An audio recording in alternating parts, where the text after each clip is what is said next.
Hey everyone, welcome back to the channel. I know a lot of you enjoy these stories at night, right before sleep.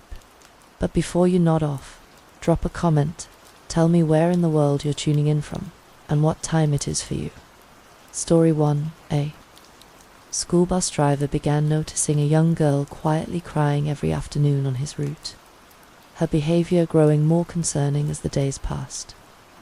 One day after the drop-offs, he decided to investigate and looked under her seat, and what he discovered made him gasp. Arthur Miller adjusted his rearview mirror with a practiced flick of his wrist as the rumbling school bus made its way down the suburban streets of Oak Creek. New York at 62, the retired mechanic had found an unexpected second career as a school bus driver. A job that gave his day structure and purpose after 35 years of fixing engines and transmissions. The afternoon sun slanted through the windows, casting long shadows across the blue-grey seats. Arthur glanced at his watch. 3:45 p.m., right on schedule for the afternoon drop-offs. Most of the students from Oak Creek Intermediate School chatted animatedly about weekend plans, upcoming tests, or the latest social media drama. The usual cacophony of adolescent life filled the bus. But as Arthur checked his mirror again, his gaze landed on a girl sitting alone near the front. She sat just 3 seats back in the road directly above the air vent, her face partially hidden by strands of brown hair. Her shoulders were hunched forward, and though she tried to hide it, Arthur could see her hand occasionally coming up to wipe away tears. This was the 3rd day in a row he had noticed her crying, always in the same pattern, quiet and reserved when the bus was full, gradually letting her guard down as students departed at their stops. Arthur frowned, concern etching deeper lines into his weathered face. He had been driving this route long enough to recognize the signs of a troubled kid. Looking down at his clipboard where he kept the student roster, he confirmed what he already knew. Her name was Lily Brooks, grade 8C. She had only been enrolled at Oak Creek for 2 weeks. The first week, Arthur hadn't thought much of her quiet demeanor. New students often kept to themselves until they found their footing. But this second week had shown a disturbing pattern, and today seemed particularly bad. Elm Street coming up, Arthur called out as he slowed for the stop. 2 boys grabbed their backpacks and made their way to the front, thanking Arthur as they stepped off the bus. He watched them walk toward their homes before closing the door and continuing on his route. With each stop, the bus grew emptier, and Arthur continued stealing glances at Lily through his mirror. There were only 5 students left now, and Lily's stop was the last on his route. As the bus emptied further, her silent tears became more evident. At one point, Arthur noticed something peculiar. As he navigated a turn, Lily suddenly slouched forward, her hand disappearing beneath the seat. Arthur couldn't see clearly what she was doing. He needed to keep his eyes on the road, but it appeared she was examining the air vent under the seat. A metallic clang echoed through the now quiet bus. "Everything all right back there?" Arthur called, concerned. Lily's head snapped up, her eyes wide with surprise. "Yes," she said quickly, her voice barely audible. "Sorry, I dropped my tissue." Arthur nodded and returned his attention to the road, but something felt off. He drew a long, contemplative breath. Yesterday, he had tried to strike up a conversation with the girl, asking about her classes and how she was settling in, but she had offered only one-word responses before retreating back into silence. After dropping off the remaining students, Arthur finally approached Lily's stop, a modest 2-story house with faded blue siding at the end of Sycamore Lane. As he pulled the bus to a stop, Arthur made a decision. He couldn't just ignore what he was seeing day after day. "Last stop," he announced, opening the door. Lily gathered her pink backpack and stood, her movement sluggish. As she passed Arthur, he noticed her red-rimmed eyes and the dark circles beneath them. "Have a good evening, Lily," he said, with a gentle smile. She nodded without making eye contact and stepped off the bus. To her visible surprise, Arthur followed her, stepping down onto the sidewalk. "Why are you following me?" she asked, her voice tinged with alarm. Arthur held up his hands in a placating gesture. "I can't help but notice you've been upset on the bus lately," he said. "It's happened several times now. I just wanted to make sure with your parents that everything's okay." Fear flashed across Lily's face, though she quickly tried to mask it. "No need for that," she insisted, her voice rising slightly. "It's nothing big. School's just been hard, and I miss my friends from my previous school." Arthur studied her, face uncertain. His decades of life experience told him there was more to the story, but he didn't want to push too hard and scare her. "I understand," he said, "but sometimes it helps too." The front door of the house swung open suddenly, cutting him off. A man stepped out onto the porch, his expression impassive. "Lily," he called sharply.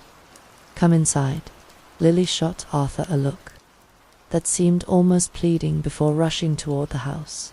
Her footsteps hurried across the concrete walkway. The man's attention turned to Arthur. "Is there a problem?" he asked, his tone neutral, but somehow unwelcoming. Arthur hesitated for a moment before deciding to approach. He walked up the path toward the porch, stopping a respectful distance away. "No problem, sir," Arthur said. "I'm Arthur Miller, Lily's bus driver. I just wanted to check in because I've noticed she seems upset on the ride home lately." The man's expression didn't change. "I'm Daniel Peterson, Lily's stepfather," he said. "Her mother isn't home right now." Arthur nodded. "I just wanted to let you know that Lily's been crying on the bus. I was concerned something might be troubling her." Daniel's face softened slightly, though it didn't reach his eyes. "Her grandmother passed away recently," he explained. "It's been hard on all of us, but especially on Lily. They were close. She'll get over it, hopefully." "I'm very sorry to hear that," Arthur said, feeling a twinge of relief that there was an explanation. "Please accept my condolences. I didn't mean to intrude." "Thanks," Daniel said, already turning away. "Have a good day." Before Arthur could finish wishing them a good evening in return, the door closed with a decisive click. Walking back to his bus, Arthur couldn't shake a nagging feeling of unease. The stepfather's explanation made sense, but something about his demeanor felt off. There was no trace of grief in his voice when he mentioned the grandmother's death, and he had seemed awfully quick to dismiss Arthur. "Maybe I'm overthinking it," Arthur muttered to himself as he climbed back into the driver's seat. Man could just be busy or private.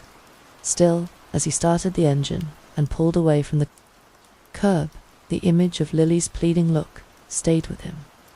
Arthur drove the bus back to the station, navigating the familiar streets on autopilot, while his mind remained preoccupied with Lily. The afternoon sun was beginning to descend, casting long shadows across the neighborhood as he pulled into the school bus depot. After parking in his designated spot, Arthur began his end-of-day routine. He walked the length of the bus, checking each seat for forgotten items, and collecting the inevitable assortment of trash, crumpled homework assignments, empty chip bags, and half-finished water bottles. He placed each item into the garbage bag he always kept on hand, moving methodically from the back of the bus toward the front. When he reached the front seats, Arthur paused. This was where Lily had been sitting, right above the air vent. He recalled the clang he'd heard and her hurried explanation about dropping a tissue. Looking at the seat now, he realized he hadn't seen her with any tissues when she left the bus. Maybe she'd put it in her pocket, but Arthur's instincts told him to investigate further. He crouched down, his knees protesting with a dull ache. The floor around the seat appeared clean. No tissues or obvious debris. Arthur's attention turned to the air vent itself. It was securely fastened to the floor, but as he examined it more closely, he noticed a small gap between the vent and the seat base. "Let's see what we have here," he murmured, reaching his fingers into the narrow space. His fingertips brushed against something smooth and unfamiliar. With some effort, Arthur managed to extract a small plastic package. When he pulled it out into the light, his breath caught in his throat. It was a blister pack of pink pills, partially used. Arthur turned it over in his hand, studying the unfamiliar medication. The brand name was printed on the back, along with dosage information. What in the world? Arthur pulled out his phone and quickly searched for the drug name online. His eyes widened as he read the search results. They were pregnancy prevention pills, birth control.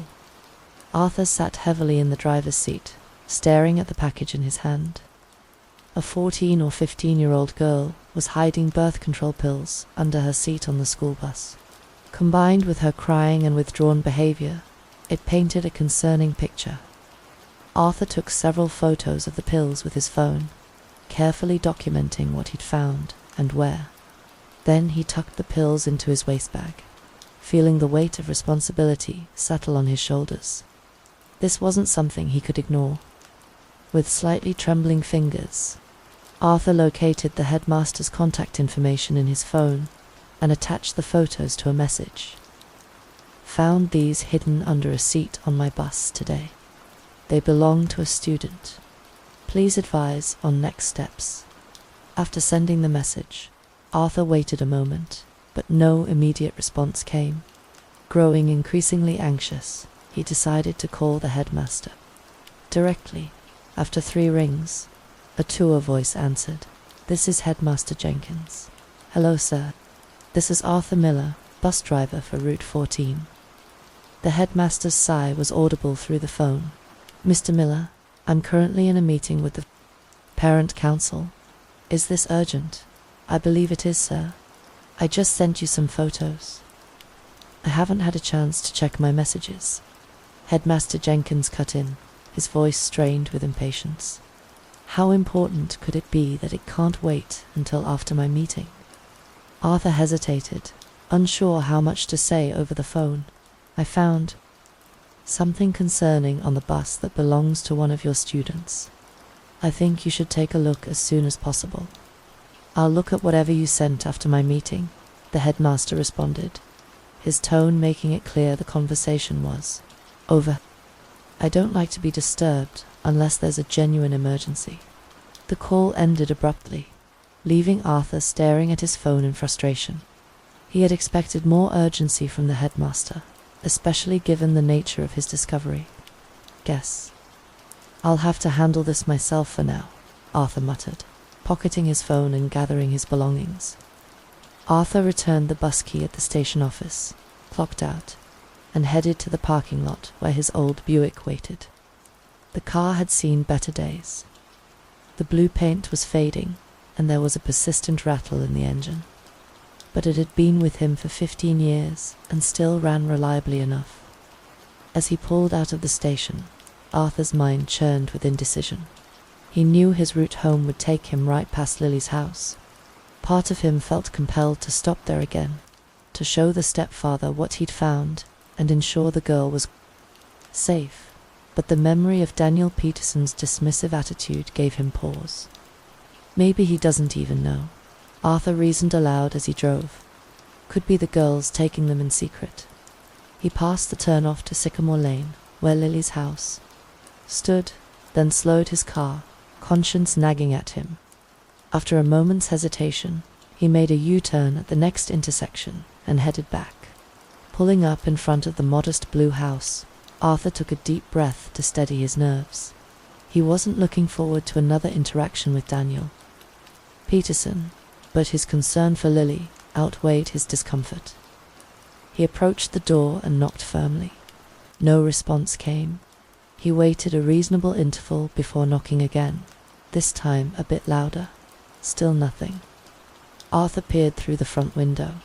The house was dark inside, no signs of movement or life. It appeared no one was home despite it being less than an hour since he dropped Lily off. Returning to his car, Arthur pulled out the emergency contact list he kept for all the students on his route.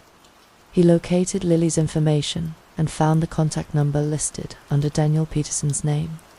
He dialed the number, but after several rings, it went to voicemail. Strange, Arthur muttered, hanging up without leaving a message. Where could they have gone so quickly? With a sigh, he started his car again and continued his journey home. He had done what he could for now. Perhaps the headmaster would call him back soon, or he could try contacting Lily's family again later. Arthur had driven only a few miles when he spotted a familiar figure emerging from the pharmacy on Pine Avenue. It was Lily walking alone. She looked miserable, one arm wrapped around her stomach as if in pain. Without thinking twice, Arthur pulled over to the curb and got out of his car. "Lily," he called softly, not wanting to startle her. The girl looked up, surprise and weariness crossing her face when she recognized him. She stopped walking, but maintained her distance. "Ah, you all right?" Arthur asked, noticing her pallid complexion. "You look like you're in pain."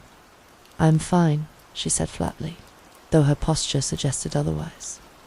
Arthur glanced around. "Where's your stepfather? Did he drop you off here?" "That's not your business," Lily replied, her voice hardening. "What do you want from me?" Arthur raised his hands in a non-threatening gesture. "I'm just concerned about you, that's all. I've been driving school buses for years, and I can tell when a student is having a tough time." Lily shifted uncomfortably, clutching her stomach tighter. "I said, I'm fine. Please leave me alone." Before Arthur could respond, a middle-aged couple walking past slowed their pace, looking between him and Lily with concern. "Everything okay here?" the man asked, directing the question to Lily. The girl hesitated, then said in a quiet voice, "He scares me." The couple immediately stepped between Arthur and Lily, their posture protective. "Sir, I think you should leave," the woman said firmly. Arthur felt his face flush with embarrassment and frustration. "I'm her school bus driver. I was just checking if she needed help." "She clearly doesn't want your help," the man replied. "Move along before we call the patrol." Seeing no way to explain himself without making the situation worse, Arthur reluctantly returned to his car. As he pulled away from the curb, he glanced in his rear-view mirror and saw that the couple had already continued walking, leaving Lily alone once again. He slowed his car, watching as Lily suddenly bent over a nearby garbage bin and retched violently. "Something is very wrong here," Arthur muttered, feeling increasingly troubled. His first instinct was to call the patrol. But what would he tell them? That a girl said she was scared of him, that he found birth control pills, and now she was throwing up. He had no concrete evidence of any immediate danger, and involving the jurisdiction without talking to the parents first could create unnecessary problems. Arthur decided to keep an eye on Lily from a distance. He parked his car across the street, feeling uncomfortable about essentially stalking a young girl, but convinced that his intentions were pure. If he saw anything truly alarming, he would intervene. From his vantage point, Arthur watched as Lily composed herself and walked unsteadily toward a small liquor store at the end of the block. She disappeared inside, and Arthur waited, occasionally checking his phone for any response from the headmaster. After about 10 minutes, movement at the store caught Arthur's attention. Lily emerged, but she wasn't alone. Daniel Peterson followed her out, turning to lock the door behind him, and flipped the sign from open to closed. Arthur realized that Daniel must own or work at the liquor store, explaining why he hadn't been home earlier. The two walked to a sedan parked nearby. Through his car window, Arthur observed Daniel hand something to Lily to drink. From this distance, he couldn't tell if it was alcohol or something innocent like water or soda. The girl took it without enthusiasm, keeping her gaze downward. Arthur's finger hovered over the emergency call button on his phone. Should he call the patrol? What if he was overreacting and there was a perfectly innocent explanation for everything he'd seen? But what if he wasn't, and Lily was in real danger? As he debated with himself, Daniel's car pulled away from the curb. Making a split-second decision, Arthur started his engine. He would follow them just to make sure Lily was safe, and meanwhile, keep trying to reach someone in jurisdiction who could help. As Arthur followed Daniel's sedan at a discreet distance, he racked his brain for other ways to help Lily.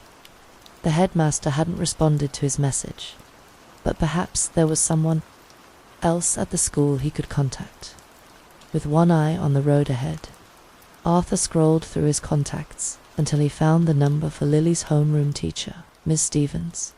He had met her at the beginning of the school year during the staff orientation day and remembered her as a caring, attentive educator. He put the phone on speaker and placed it in the cup holder as it rang. "Hello," a female voice answered after the third ring. "Miss Stevens, this is Arthur Miller, the driver for bus route 14. "Yes, Mr. Miller, is everything all right?" Her voice held a note of surprise at receiving a call from a bus driver. "I'm calling about one of your students, Lily Brooks," Arthur explained, keeping his voice low, even though there was no way Daniel or Lily could hear him from the other car.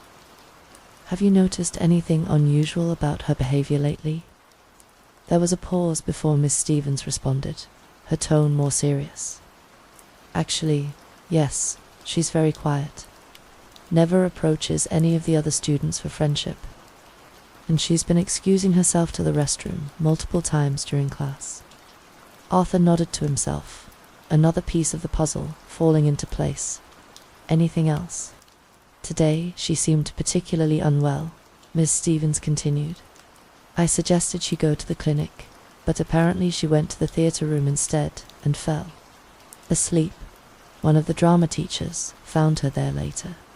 "Did you report this to Headmaster Jenkins?"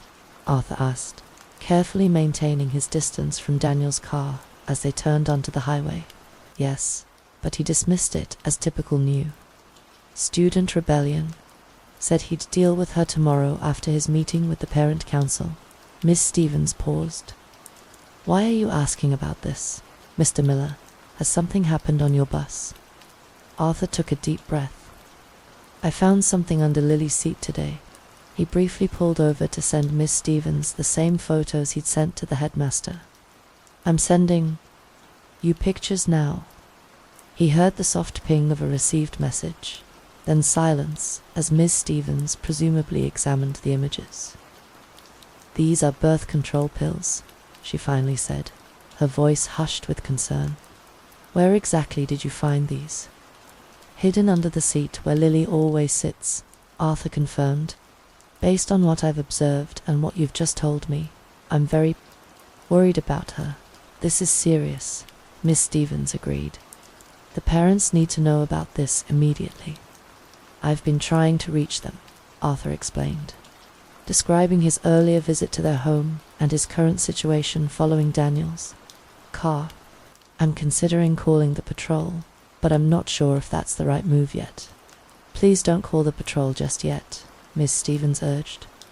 "Headmaster Jenkins would be furious if we involved jurisdiction without his approval. We should try to handle this internally first. I'll see if I can find the mother's contact information in our system." Arthur noticed that Daniel's car was now heading toward the outskirts of town, away from residential areas. "They're driving to the edge of town now," he reported. "I'm going to stay with them and make sure Lily's safe." "Be careful, Arthur," Miss Stevens cautioned. "Keep me updated, and I'll try to reach the mother." After ending the call, Arthur focused on maintaining a safe following distance as Daniel's sedan continued down the highway. After about 45 minutes of driving, they turned off toward a rural park, a spacious area with walking trails, picnic grounds, and a small lake. It was approaching 4:30 p.m., and while the park wasn't crowded, there were still a few families enjoying the late afternoon sunshine. Daniel parked in the lot near the entrance, and Arthur found a spot several rows away where he could observe, without being obvious. He watched as Daniel and Lily got out of the car and walked toward the picnic area. Daniel carried a small cooler while Lily trailed behind him, her posture suggesting reluctance. Arthur waited until they were settled before cautiously exiting his own vehicle and following on foot, maintaining his distance but keeping them in sight. A sense of dread pulled in Arthur's stomach, but he hoped it's just a regular family picnic. But why did the girl look so miserable if this was just an innocent family outing? Arthur made his way through the park, staying on the paths and trying to appear like any other visitor, enjoying the late afternoon sunshine.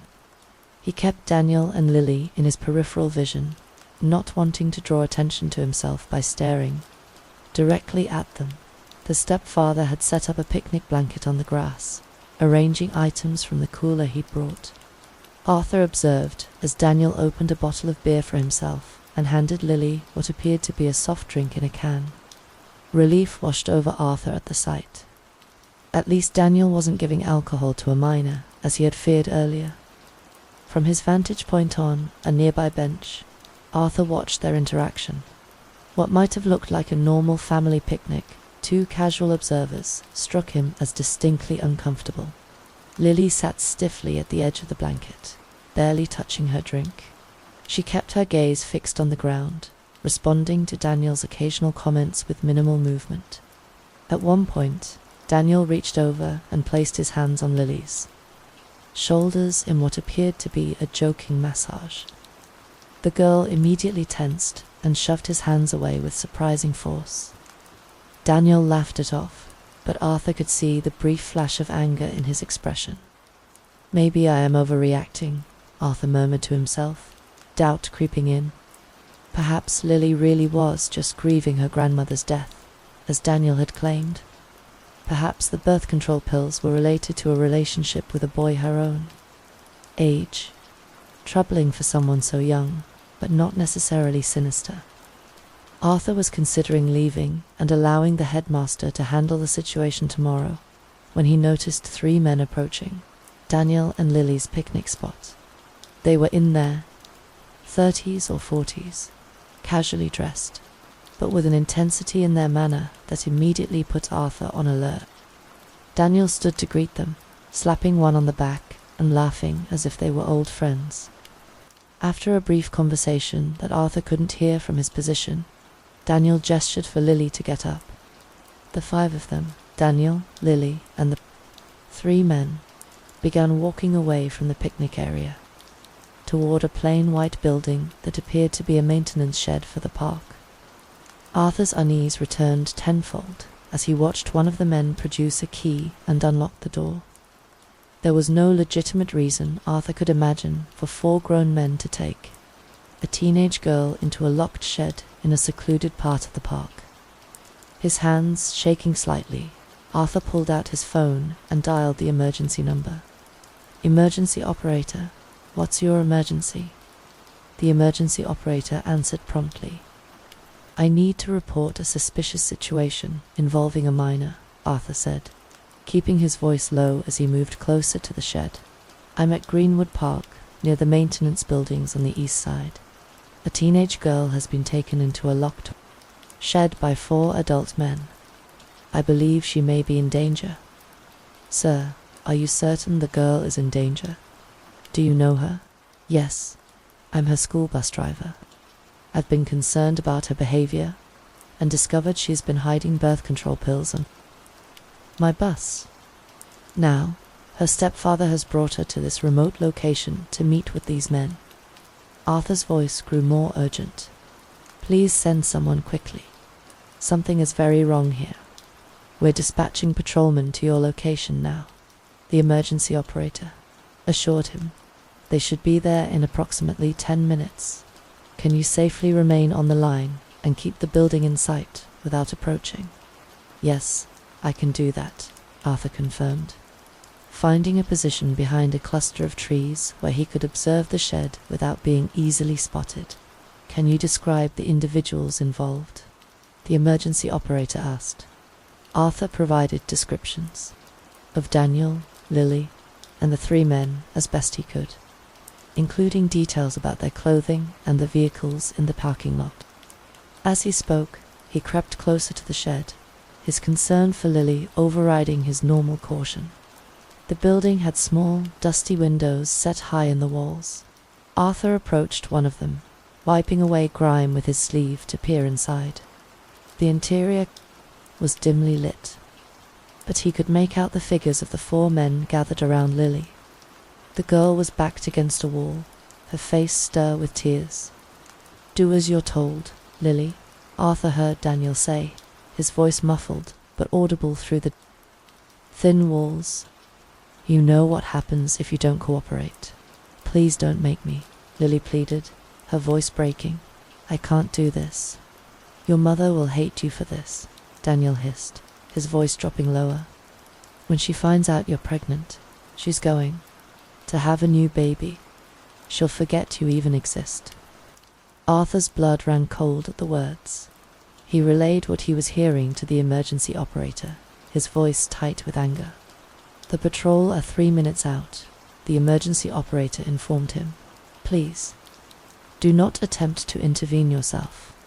Arthur was about to respond when he felt a hand on his shoulder. He startled, nearly dropping his phone as he turned to find 2 men in running clothes standing behind him. "What are you doing peering in there, man?" one of them asked, his expression suspicious. Arthur hastily explained the situation, keeping his voice low. "There's a girl in there who needs help. I've called the patrol. They're on their way."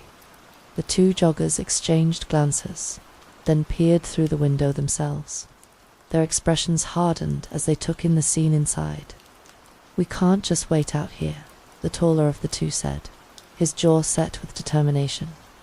"They could be hurting her right now." "The patrol said to wait," Arthur began, but was cut off by a sudden silence from inside the shed. The men had apparently heard something and gone quiet. Making a split-second decision, the joggers approached the door and pounded on it forcefully. "Hey, open up in there," one of them shouted. Complete silence fell, stretching for several seconds. Then faintly, they heard Lily's voice cry out, "Help! Please, help me." As if on cue, patrol sirens wailed in the distance, rapidly growing louder. 2 patrol cars pulled into the park, lights flashing, and 4 patrolmen quickly approached the scene, drawing their weapons. "Patrol, everyone inside, come out with your hands visible," one patrolman commanded through the door. When no immediate response came, the patrolmen exchanged quick words before one returned to the patrol car and retrieved a heavy tool. With practiced efficiency, they breached the door, the wood splintering around the lock. "Hands up, on your knees now," the patrolman shouted as they entered the shed. 3 of the men immediately complied, dropping to their knees with their hands raised. But Daniel remained standing near Lily, who was huddled on the floor. "Step away from the girl," a patrolman ordered, his weapon trained on Daniel. Daniel's face contorted with defiance. "This is all a misunderstanding," he insisted, not moving from his position over Lily. "Last warning," the patrolman said firmly. "Step away now, or we will use force." With deliberate slowness, Daniel reached for a bottle of alcohol on a nearby shelf. "You don't understand," he began, his hand closing round the neck of the bottle. "Drop it," several patrolmen shouted in unison. "Drop it now, or we will shoot."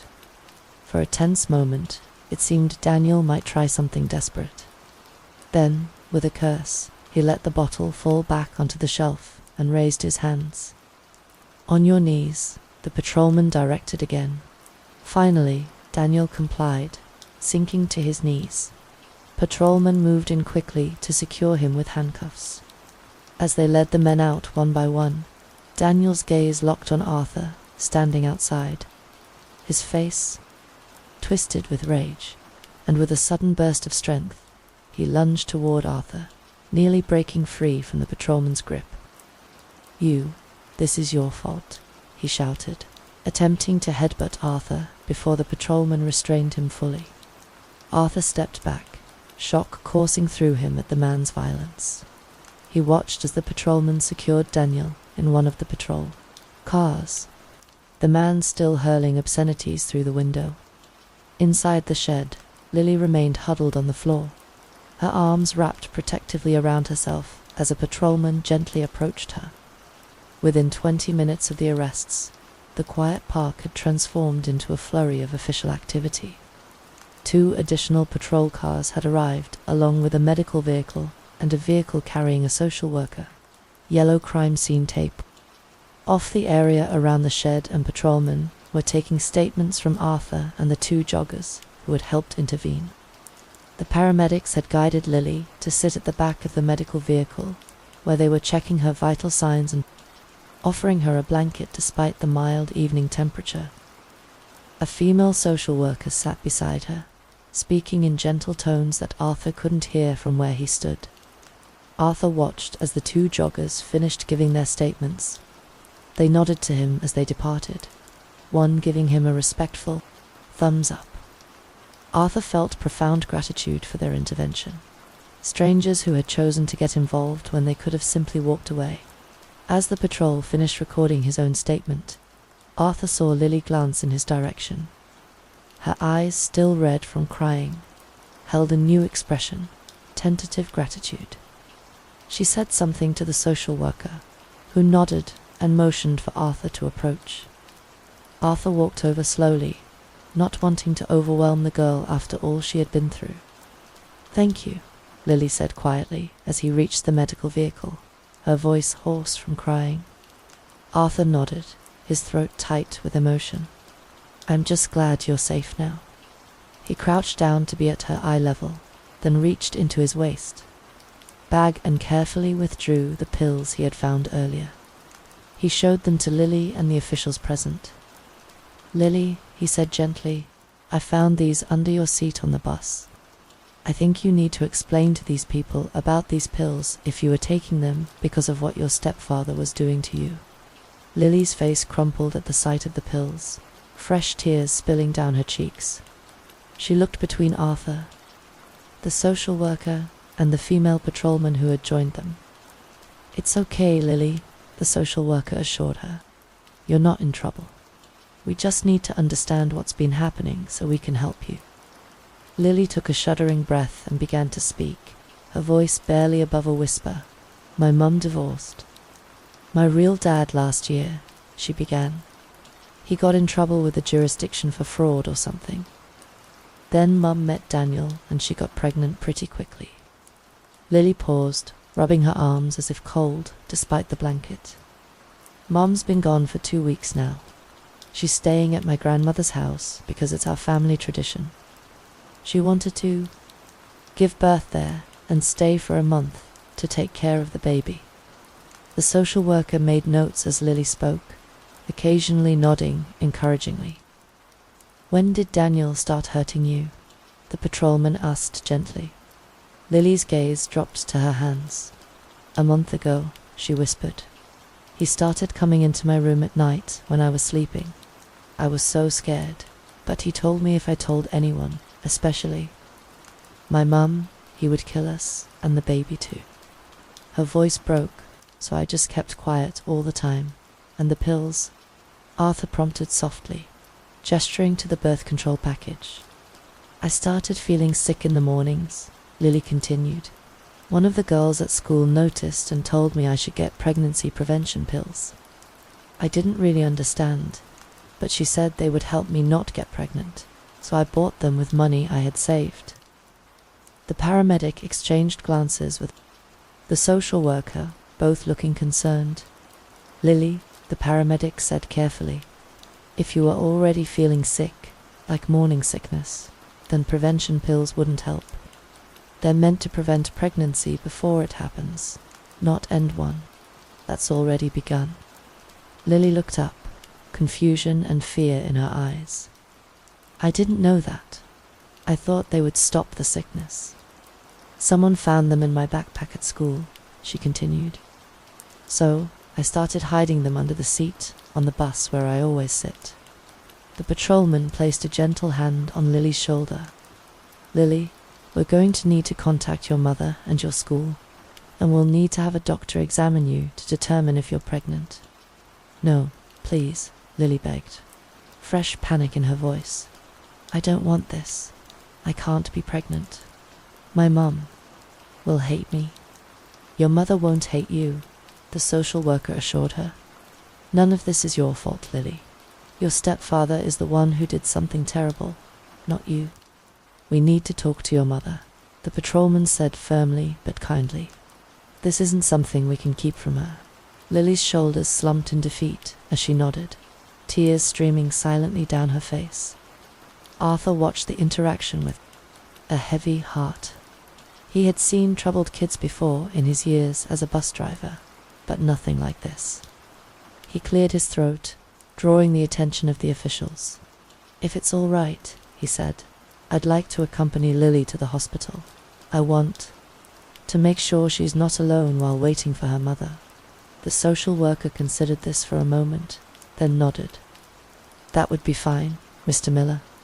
We'll need to take your statement at the hospital as well.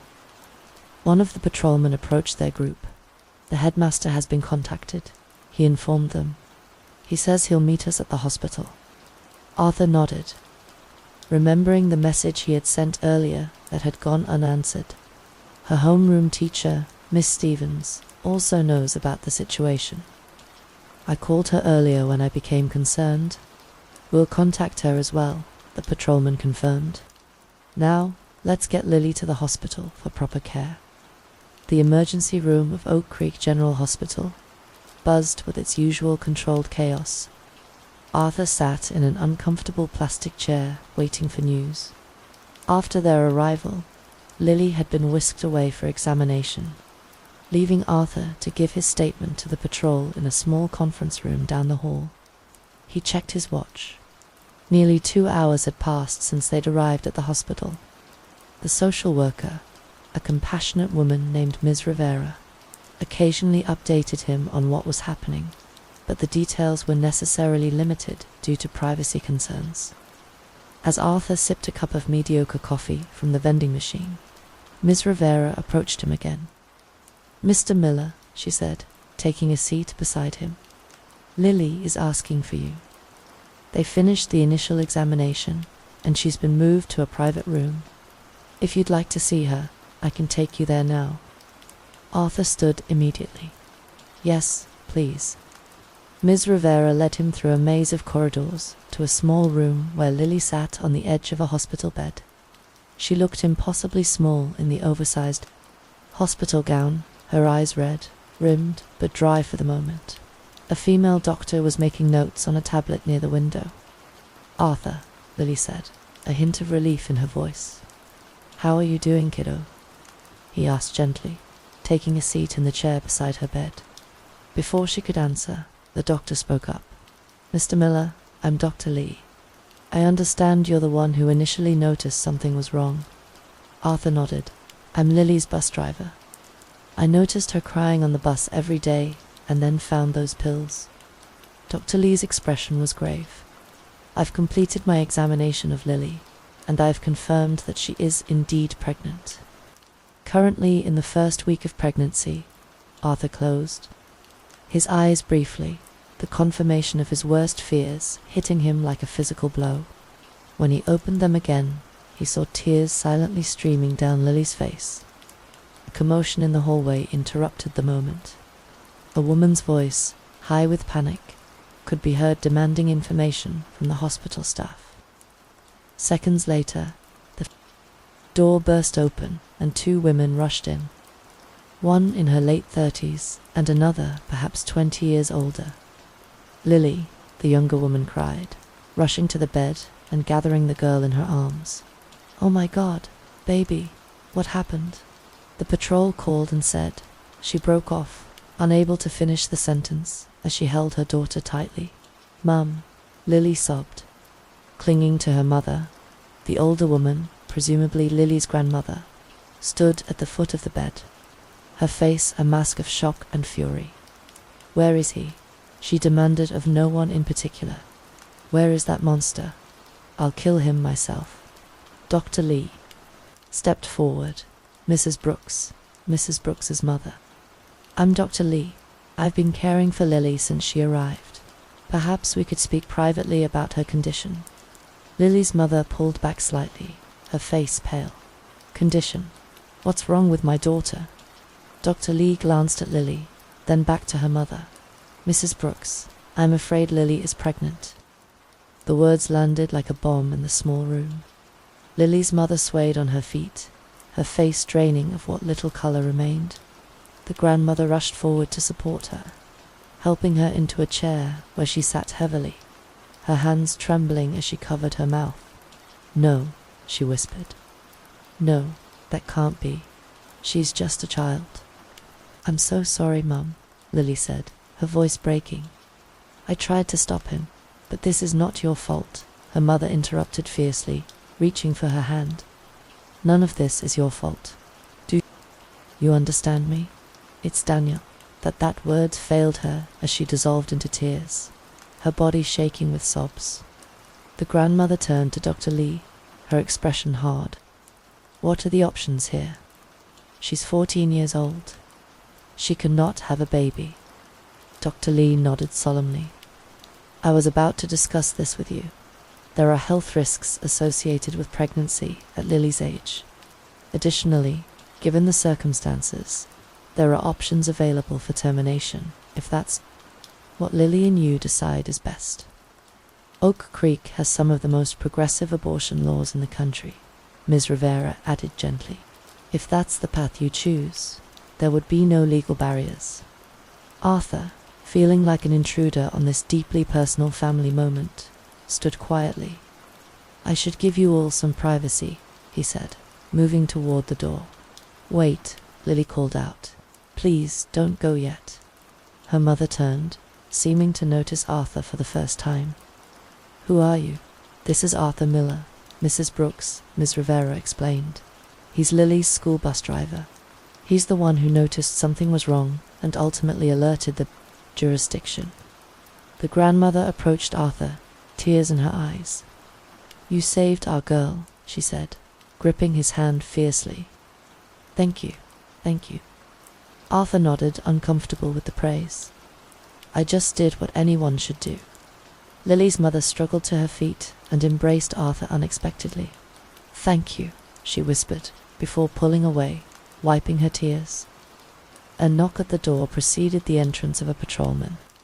Mr. Miller, could I speak with you for a moment?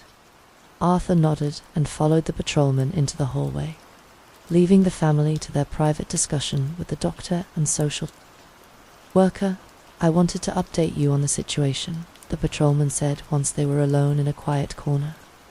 Daniel Peterson is in custody and has been charged with multiple serious offenses. He's not talking, but the 3 men we arrested with him are cooperating in exchange for reduced charges. What have they told you? Arthur asked.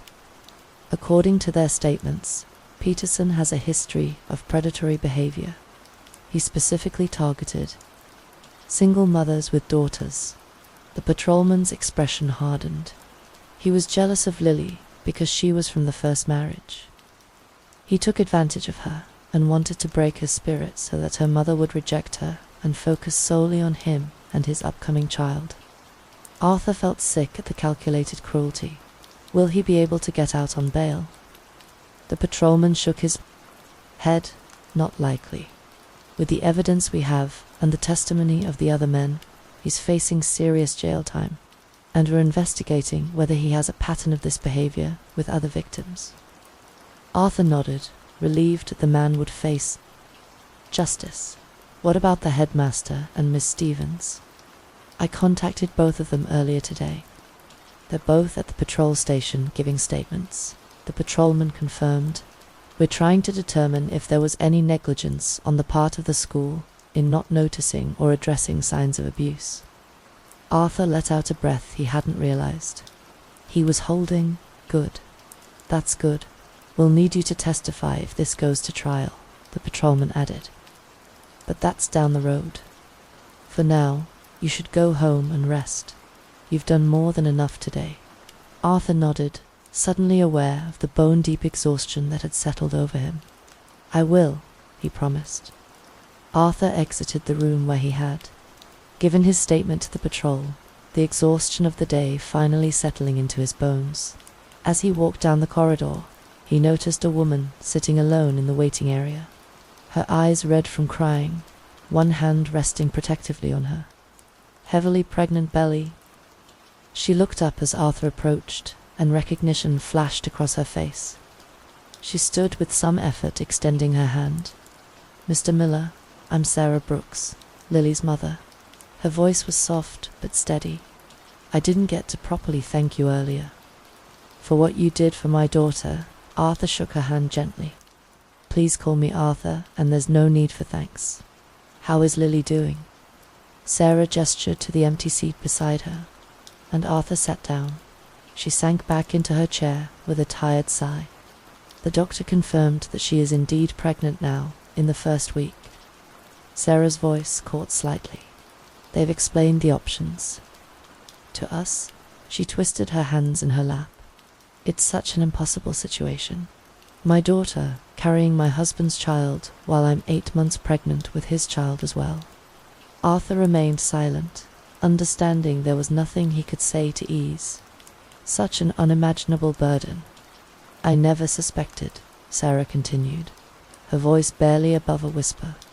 "I thought leaving her with Daniel while I stayed at my mother's house to prepare for the baby was the right thing to do. Our family has this tradition." She trailed off, shaking her head. "How could I have been so blind?" "You couldn't have known," Arthur said gently. "Men like Daniel are expert manipulators. They hide their true nature." Sarah nodded, though she didn't seem convinced.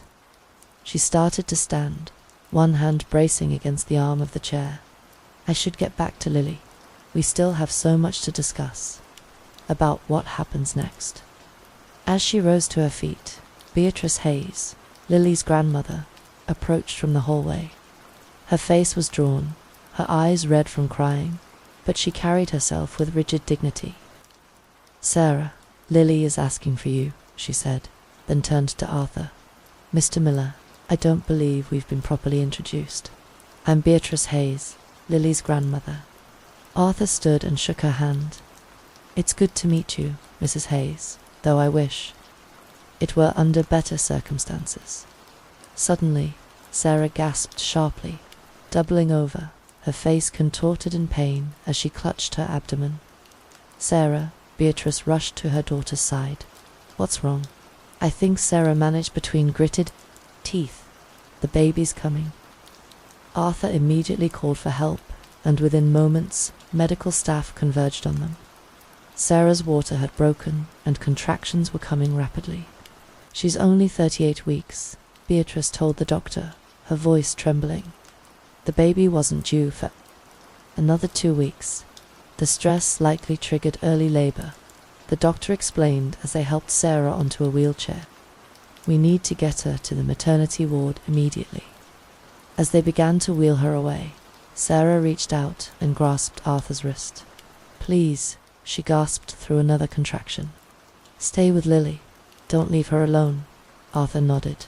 "I promise." Beatrice looked torn, glancing between her daughter being wheeled away and the direction of Lily's room. "Lily shouldn't be alone right now, but Sarah needs me, too." "Go with your daughter," Arthur assured her. "I'll stay with Lily until you can return." Beatrice hesitated, only briefly, before nodding. "Thank you. I'll come back as soon as I can." As Beatrice hurried after the medical team transporting her daughter, Arthur cautiously entered Lily's room. The girl sat on the edge of her bed, her face a mask of fear and confusion. "Is my mum going to be okay?" she asked as soon as she saw Arthur. "Your mum is strong," Arthur reassured her, taking a seat in the chair beside her bed.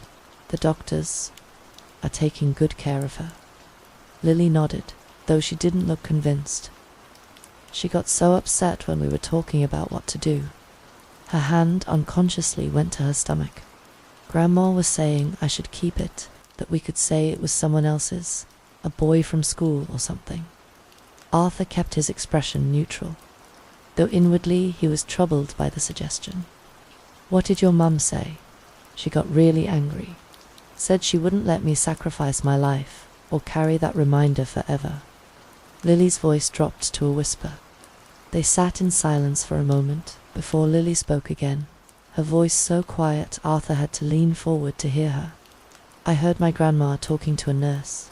She said the new baby will come soon, and my mum wouldn't have more time for her and will love me less, that the nurse should just, you know." Arthur turned back to Lily, choosing his words carefully. "Lily, I want to tell you something important," he said. "I have 5 children of my own. Each one is different. Each one is special in their own way, and not once, not for a single moment, did loving one of them mean I had less love for the others." Lily looked up at him, her eyes wide. "Love doesn't work that way," Arthur continued. "It's not like a pie where each person gets a smaller slice when someone new comes along. It's more like," he searched for the right metaphor, "like a candle lighting. Another candle. The first flame doesn't get smaller. Instead, there's just more light." "You really believe that?" Lily asked, her voice small. "I know it," Arthur affirmed.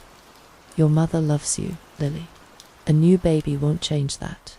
And whatever decision you make about your own situation, that won't change her love for you either." Lily was quiet for a long time, considering his words. Finally, she looked up at him with the ghost of a smile. "Thank you for finding those pills, Arthur, and for following us today. I was so scared. I couldn't just look away when I knew something was wrong," Arthur said simply. "That's not who I am." As they sat together, waiting for news of Sarah and the baby, Arthur reflected on the events that had brought him here. A simple observation, a moment of concern, a decision to act rather than ignore. Small choices that had changed the course of a young girl's life. He didn't know what decisions Lily and her family would ultimately make, or how the healing process would unfold in the days and weeks to come. But he knew that by choosing to pay attention, by refusing to look away from a child in distress, he had made a difference. And in the end, perhaps that was all any of us could hope to do. To notice when someone needs help, and to find the courage to act. Story 2. A young girl vanished at a magical theme park in a time long ago during a visit with her mother. One moment she was taking photos with a costume character. The next she had disappeared into the crowds and was never seen again. Despite years of desperate searching, all leads went cold and the case became just another unsolved mystery. But a couple decades later, after severe flooding hit the western coast, a farmer, checking his land near the theme park, discovers something shocking, partially buried in a dried-up sewer channel. Evidence that would finally reveal the disturbing truth about what really happened to the missing girl. The morning sun barely penetrated the thin curtains of Eleanor Vance's modest apartment in Tranquility, Washington. The walls, once white, had yellowed with age, and the linoleum floor showed where patterns from years of foot traffic. A loud thud from the neighboring unit jolted her awake. Then came the scraping of furniture across the floor, followed by muffled voices and the occasional crash of something being dropped. New neighbors again. Eleanor sighed deeply, pulling herself upright in the narrow bed that creaked with her movement. The weight in her chest that had been her constant companion for 2 decades pressed down harder this morning. It wasn't the noise that truly bothered her.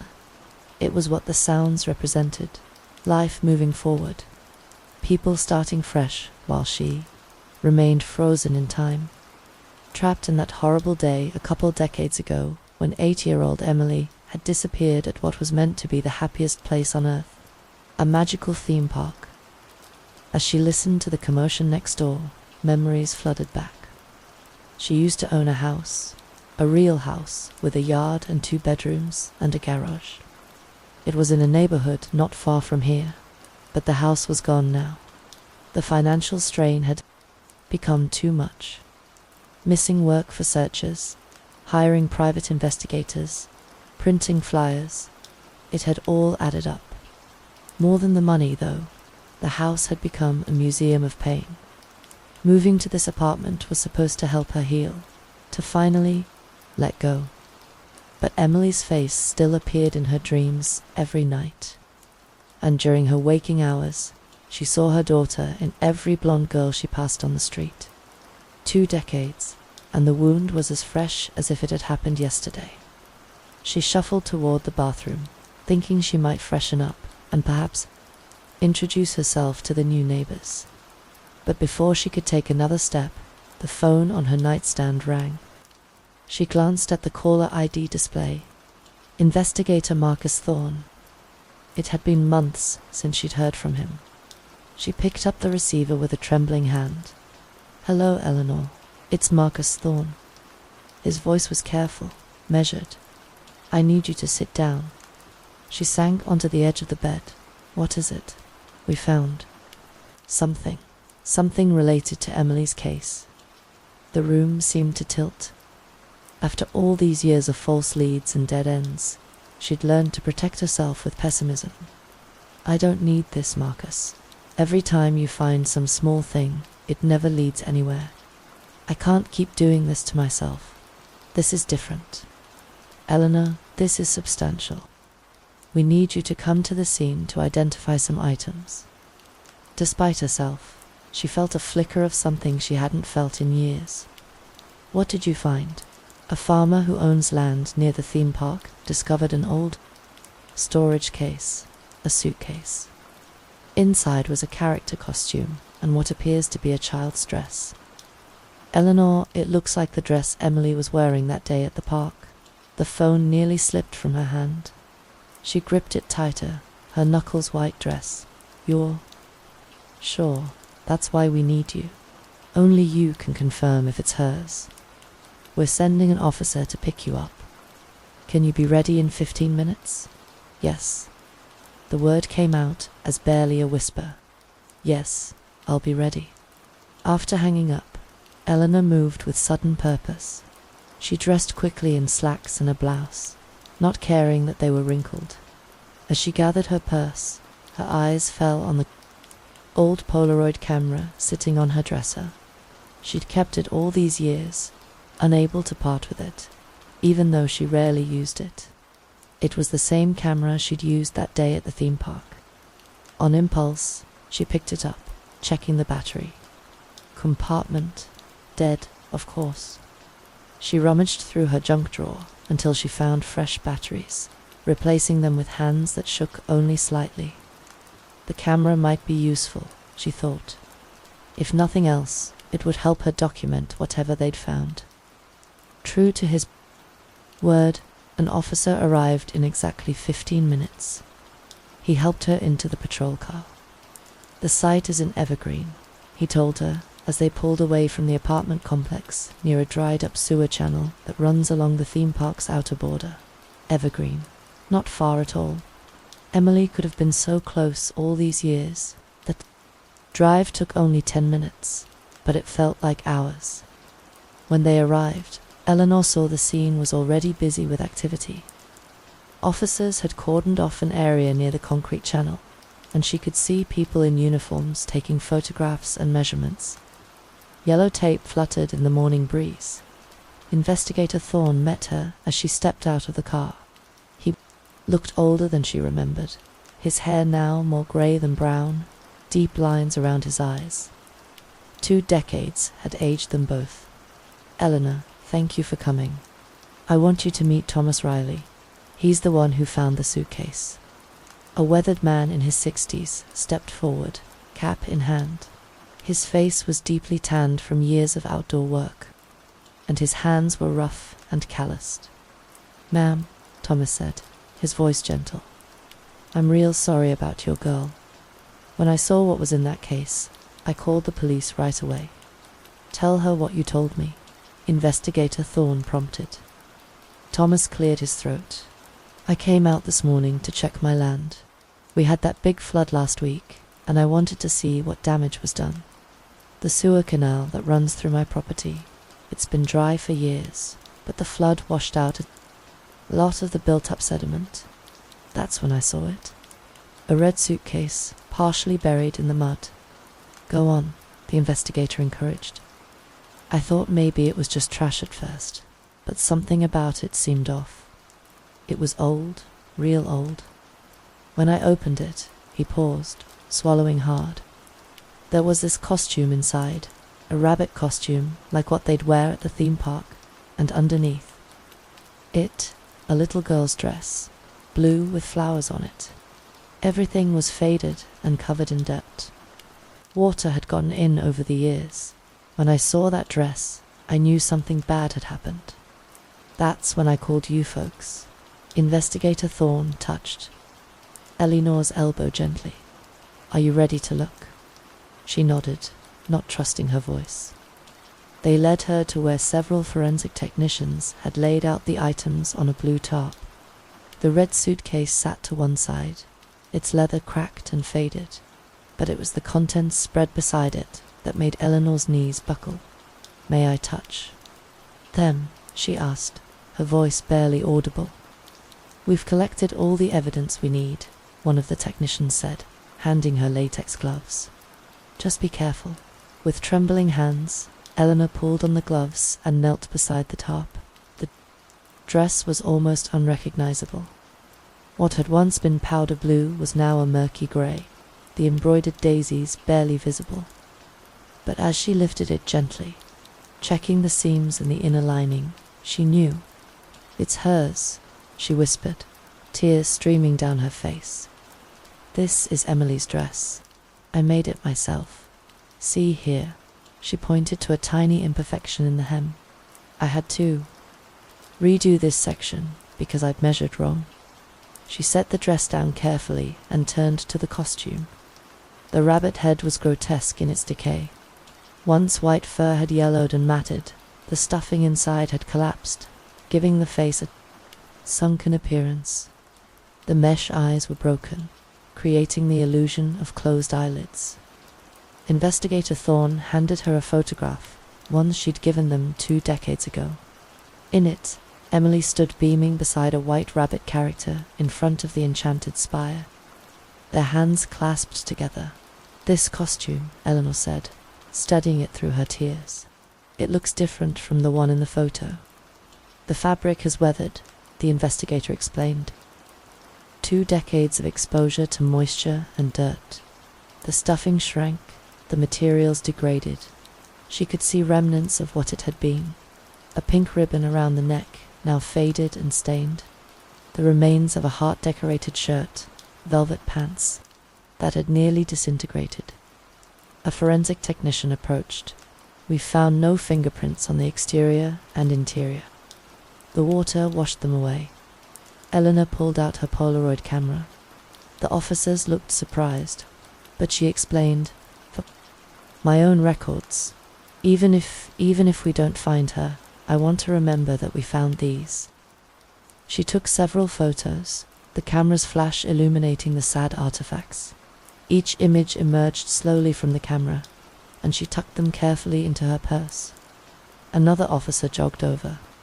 Investigator, we've been in contact with the magical theme park. Victoria Chen, the director of guest relations, will meet with us at their corporate office. She won't come to the scene, worried about media attention. As if on cue, Eleanor heard the sound of approaching vehicles. News vans were pulling up beyond the police tape. Reporters already setting up cameras. Let's give a brief statement and get out of here, Investigator Thorne said.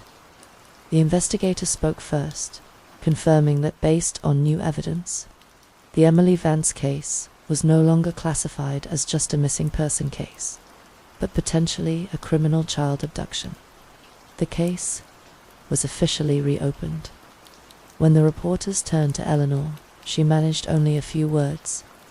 I thought I'd lost all hope, but there's a spark of light again. I pray I'll be reunited with my daughter. They hustled her into a police car before the questions became too overwhelming. Investigator Thorne and his partner, Investigator Davis, rode with her to the magical theme park's corporate offices. The building was a stark contrast to the magic of the park itself, all glass and steel and serious faces. Victoria met them in the lobby. A woman in her 40s, with perfectly styled hair and a sympathetic expression. Mrs. Vance. I'm so sorry for what you've been through, Victoria said, shaking her hand. We'll do everything we can to help." She led them to a conference room where several people were already waiting. "This is our costume department supervisor and some of our senior staff from entertainment operations," Victoria explained. "Have most of the documentation from the original investigation," Investigator Thorne said, "but we'd like you to examine the costume we found." The forensic team had arrived with a secure evidence box. They set it on the conference table, which had been covered with protective cloth. Everyone donned gloves before the box was opened. The costume department supervisor, a thin man named Gerald, leaned in closely. He examined the fabric, the stitching, running his fingers along the seams. "This is definitely Hanzoon," he said. "Our costumes use standardized machine stitching. Someone brought in samples of official park costumes for comparison. The differences were obvious, even to Eleanor's untrained eye. Also," Gerald continued, "this isn't even meant to be the White Rabbit. Look at the ear shape, the face structure. This is a knockoff of the March Hare character." He pointed to a brown tag sewn inside the costume head. "This confirms it. Not park issued. It's an unauthorized costume. Which means whoever wore this probably wasn't theme park staff," Investigator Davis said. Victoria nodded. "As we told police, 2 decades ago, no entertainment staff quit or went missing between June and July of that year. All were accounted for and interviewed." "This was planned," Investigator Thorne said grimly. "Someone obtained this costume specifically to get close to children at the park. They may have been watching Eleanor and Emily for some time." Eleanor felt sick. The idea that someone had stalked them, planned this. Investigator Thorne examined the sewn-in tag more closely. "The text is too weathered to make out a brand or manufacturer. We'll need to research costume makers from that." After documenting everything, the police prepared to leave. Investigator Thorne turned to Eleanor. "We'll take you home now. You need rest. We'll call as soon as we have any updates." They thanked Victoria and her staff for their cooperation. As they walked back to the cars, evidence boxes in hand, Eleanor felt the weight of 2 decades pressing down on her shoulders. They had evidence now. Real evidence. But would it be enough to find Emily? The police escort dropped Eleanor at her apartment building just after noon. The officer walked her to her door, making sure she got inside safely before leaving. But once alone, Eleanor couldn't sit still. She paced her small living room, the Polaroid photos spread on her coffee table. How had the suitcase remained hidden for 2 decades? She studied the images, her mind racing. Someone must have disposed of it in the sewer system, thinking it would never surface. The weight of it would have made it sink into the sediment. But she remembered seeing news reports last year about the county's sewer system, modernization project, and then the recent flooding, the heaviest rain in decades. It must have washed out years of accumulated debris, finally exposing what someone had tried so hard to hide. She couldn't just wait for the police to call. 2 decades of waiting had taught her that sometimes you had to search for answers yourself. Eleanor pulled out the thick Yellow Pages directory from beneath a stack of magazines on her coffee table. The book was well worn, pages dog-eared from years of use. She flipped to the business section, running her finger down the listings. Costume, shops, party supplies, magic shops, theatrical suppliers. Several businesses were listed within the county. She made notes on a pad, organizing them by distance. The closest one caught her eye, the Masked Muse in Silverwood. The address seemed familiar. She'd driven past that area countless times, only 15 minutes away. Without hesitating, she grabbed her keys and headed for her car. The old Honda Civic started on the second try, and she navigated through the familiar streets of Silverwood. The shop was in a rundown strip mall sandwiched between a defunct video rental store and a check cashing place. A faded, closed sign hung in the window, but Eleanor could see movement inside. The blue glow of a television flickered through the dusty glass. She rang the bell, hearing it echo inside. After a moment, shuffling footsteps approached. The door opened a crack, and an elderly man peered out. "We're closed," he said, starting to shut the door. "Been closed for years." But then he paused, looking at her more closely. His eyes widened with recognition. "Wait a minute. You're that lady from the news, the mother." His voice softened. "What brings you here? How can I help?" "I'm Eleanor Vance," she said. "I'm sorry to bother you, but I saw your shop in the directory and thought maybe—" Come in," the man said, opening the door wider. "I'm Arthur Monroe. Please come inside." He locked the door behind them and led her through the dimly lit shop. Dust motes danced in the shafts of sunlight that managed to penetrate the grimy windows. Mannequins in various states of dress stood like silent sentinels draped in costumes from bygone eras. "Sit, please." Arthur gestured to an old leather sofa that had seen better days. "This place has been closed for 5 years now. I'm getting too old, and my son," he shrugged. "He never wanted the business, but I couldn't bear to throw everything away, so I just live here now among all these old things." Eleanor looked around, taking in the antique sewing machines, bolts of fabric covered in plastic, and racks of costumes, ranging from 1920s flapper dresses to polyester disco outfits. "I saw the news report this morning," Arthur continued, "about your daughter, the costume they found. Terrible thing." Eleanor pulled out her Polaroid photos. "That's why I'm here. I'm looking for any information about this costume. I thought maybe someone in your line of work might recognize it." She showed him the photos, including the close-up of the brown tag inside the costume head. Arthur studied them carefully, adjusting his thick glasses. "This tag," he said slowly, "it's not mine. I always used white tags with red lettering, and I never made anything quite like this." He looked closer, but this costume has been altered. "See these seam patterns? I know this work." He pointed to specific areas on the photo. The seam between the ears and head here. The way the mouth has been sewn shut. This nose button, it's been replaced with a different one than the one in your photo. "Do you think someone was trying to disguise the original costume?" Eleanor asked. Arthur shook his head thoughtfully. "Maybe, but to me it looks more like they were trying to change the character's expression. Look at these creases and folds above the brow, the cheek line, the chin.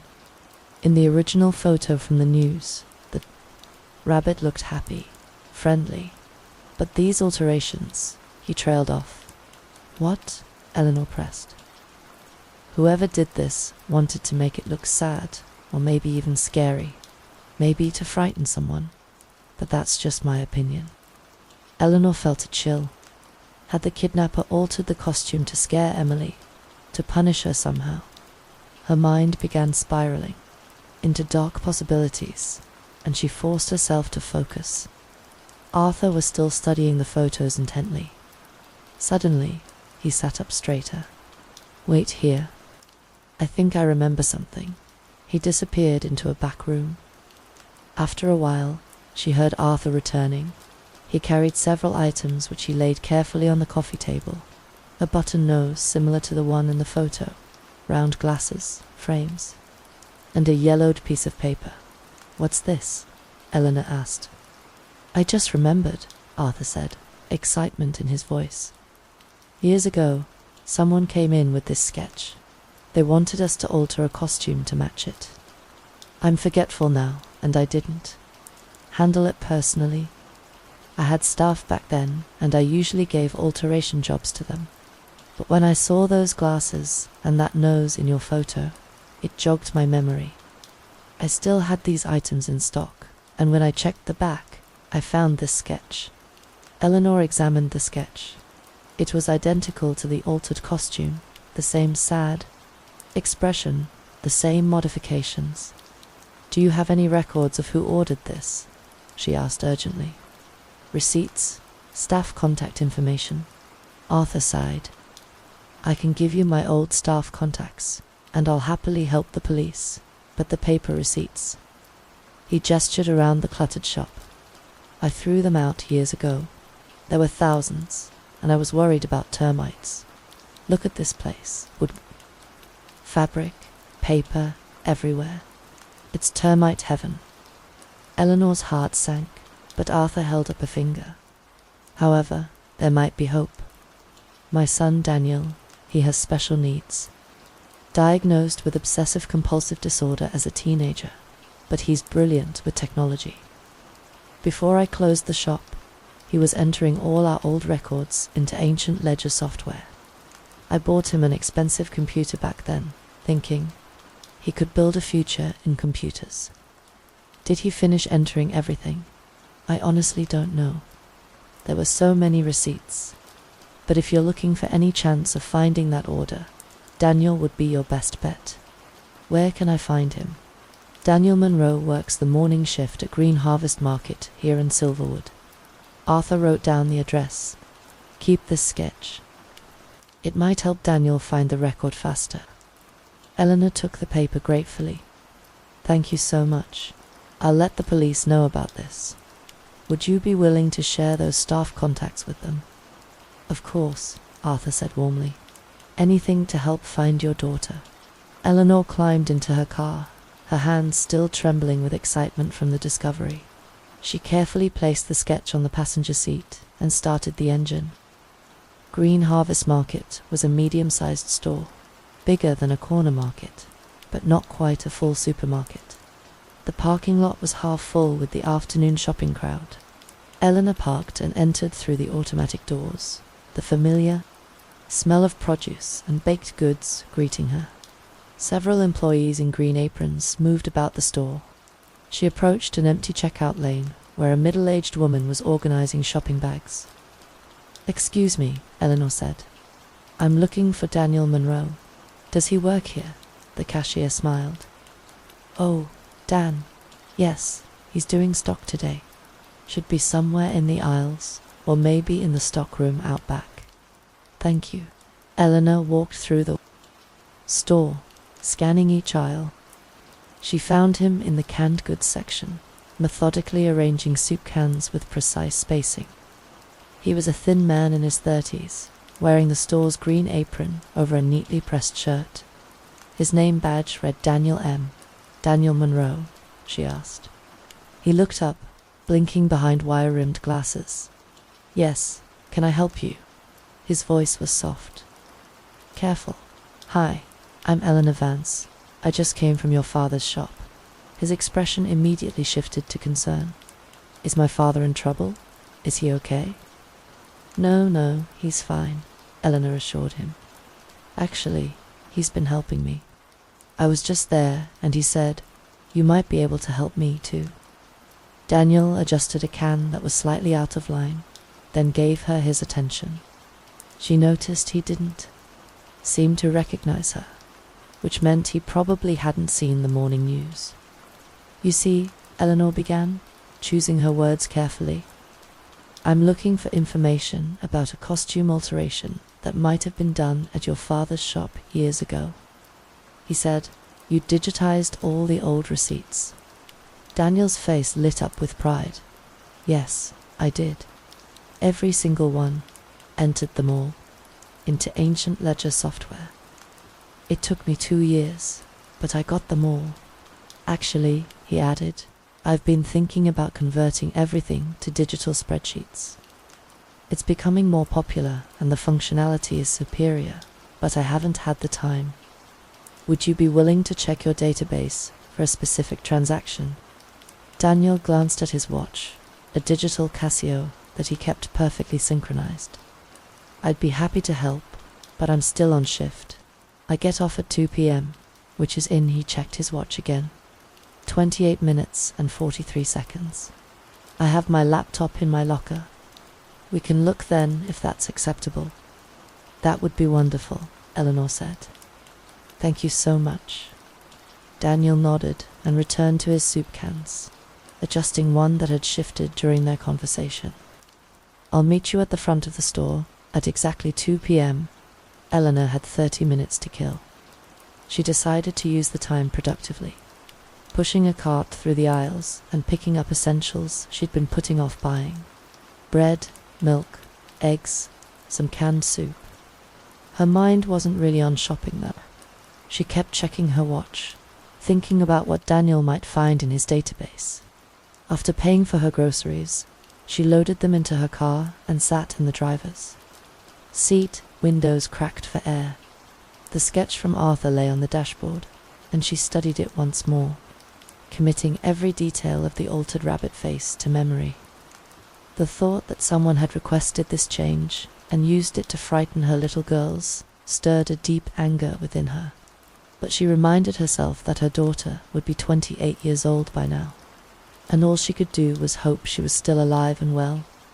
She set the sketch aside and pinched the bridge of her nose, trying to steady her breathing. At exactly 2 p.m., she saw Daniel exit the store, now out of his work apron and carrying a black laptop bag. He stood by the entrance, scanning the parking lot methodically until he spotted her in her car. Eleanor opened her door to get out, and in her eagerness swung it wide without looking. The door nearly collided with the door of a car that had just parked beside her. An elderly man with a tripod walking stick was struggling to exit, and her door came within inches of hitting him. Eleanor gasped. "I'm so sorry." The old man glared at her, his face creased with irritation. A woman rushed around from the driver's side. She appeared to be in her late 20s, with light brown hair pulled back in a simple ponytail. "Are you all right, Papa?" the woman asked anxiously, steadying the man with gentle hands. "I'm fine," the man grumbled, leaning heavily on his walking stick. He shot Eleanor a glare. "Watch where you're going, will you? Or are those eyes just for decoration?" "I'm really sorry," Eleanor repeated, stepping back to give them more room. "Please go ahead."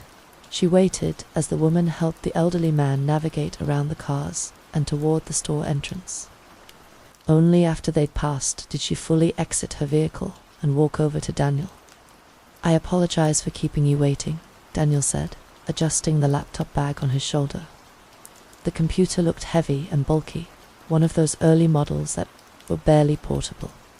"Not at all," Eleanor assured him. "Where should we work?" Daniel led her to the side of the grocery store, where a small garden area had been set up with a long wooden picnic table for customers who wanted to rest or eat their deli purchases. They sat across from each other, and Daniel carefully unpacked his laptop. "This will be tedious," he warned, powering up the machine. "The database contains every transaction from 1965 to 1985. That's 20 years of receipts." The laptop screen came to life, displaying the black background and white text of ancient ledger software in the typical typewriter font. Daniel's fingers flew over the keyboard with practiced ease. "We need to search for alterations from a time long ago or earlier," Eleanor said, showing him the sketch. "Something involving a rabbit head costume." Daniel studied the sketch carefully, then began setting up search parameters. "I'll filter by year first, then search the description fields for keywords like alteration, rabbit, costume, and head." They leaned over the screen together, scanning through hundreds of entries. Time seemed to slow as they methodically checked each possible match. Daniel would highlight entries, expand the detail fields, check the descriptions, then move on. 45 minutes passed, then an hour. Eleanor's eyes were starting to burn from staring at the screen when Daniel suddenly straightened. "Here," he said, his voice tight with excitement. "Look at this." The entry was dated May 15th of that time long ago. In the description field, it read costume alteration, nose button replacement, spectacles addition, facial seam work, rabbit head, measurements, 24 in circumference, 18 inches height. "That's it," Eleanor breathed. "Who ordered it?" Daniel scrolled to the customer field. There in white letters against the black screen was a name, Leo Vargas. Payment method cash. Leo Vargas, Eleanor repeated, committing the name to memory. Daniel, you've done it. This is exactly what we needed. The police need to know about this immediately. Daniel beamed with pride. I'm glad my condition could help someone for once. People usually find my obsessive record-keeping annoying. Eleanor was reaching for her phone when a loud thud echoed from the parking lot. Then another, the sound of metal on metal. What's that? Daniel asked, looking up from his laptop. I really don't like that sound. Eleanor stood and walked quickly toward the front of the store. The sounds were coming from where she'd parked. As she rounded the corner, she stopped in shock. The elderly man with the walking stick was repeatedly slamming his car door against hers, opening and closing it with deliberate force. Between slams, he was hitting her tire with his tripod walking stick. Papa, stop. The woman was pleading, trying to pull him away. Please, get in the car. Hey, Eleanor shouted, running toward them. What are you doing? Stop that. The woman managed to push her father into the passenger seat and shut the door. She turned to Eleanor, her face flushed with embarrassment and something else. Fear. I'm so sorry, the woman said, her hands shaking as she opened her wallet. He's not well. Please let me pay for the damage. The woman fumbled with her bills, taking an unusually long time to select one. Finally, she pulled out a $20 bill and thrust it at Eleanor.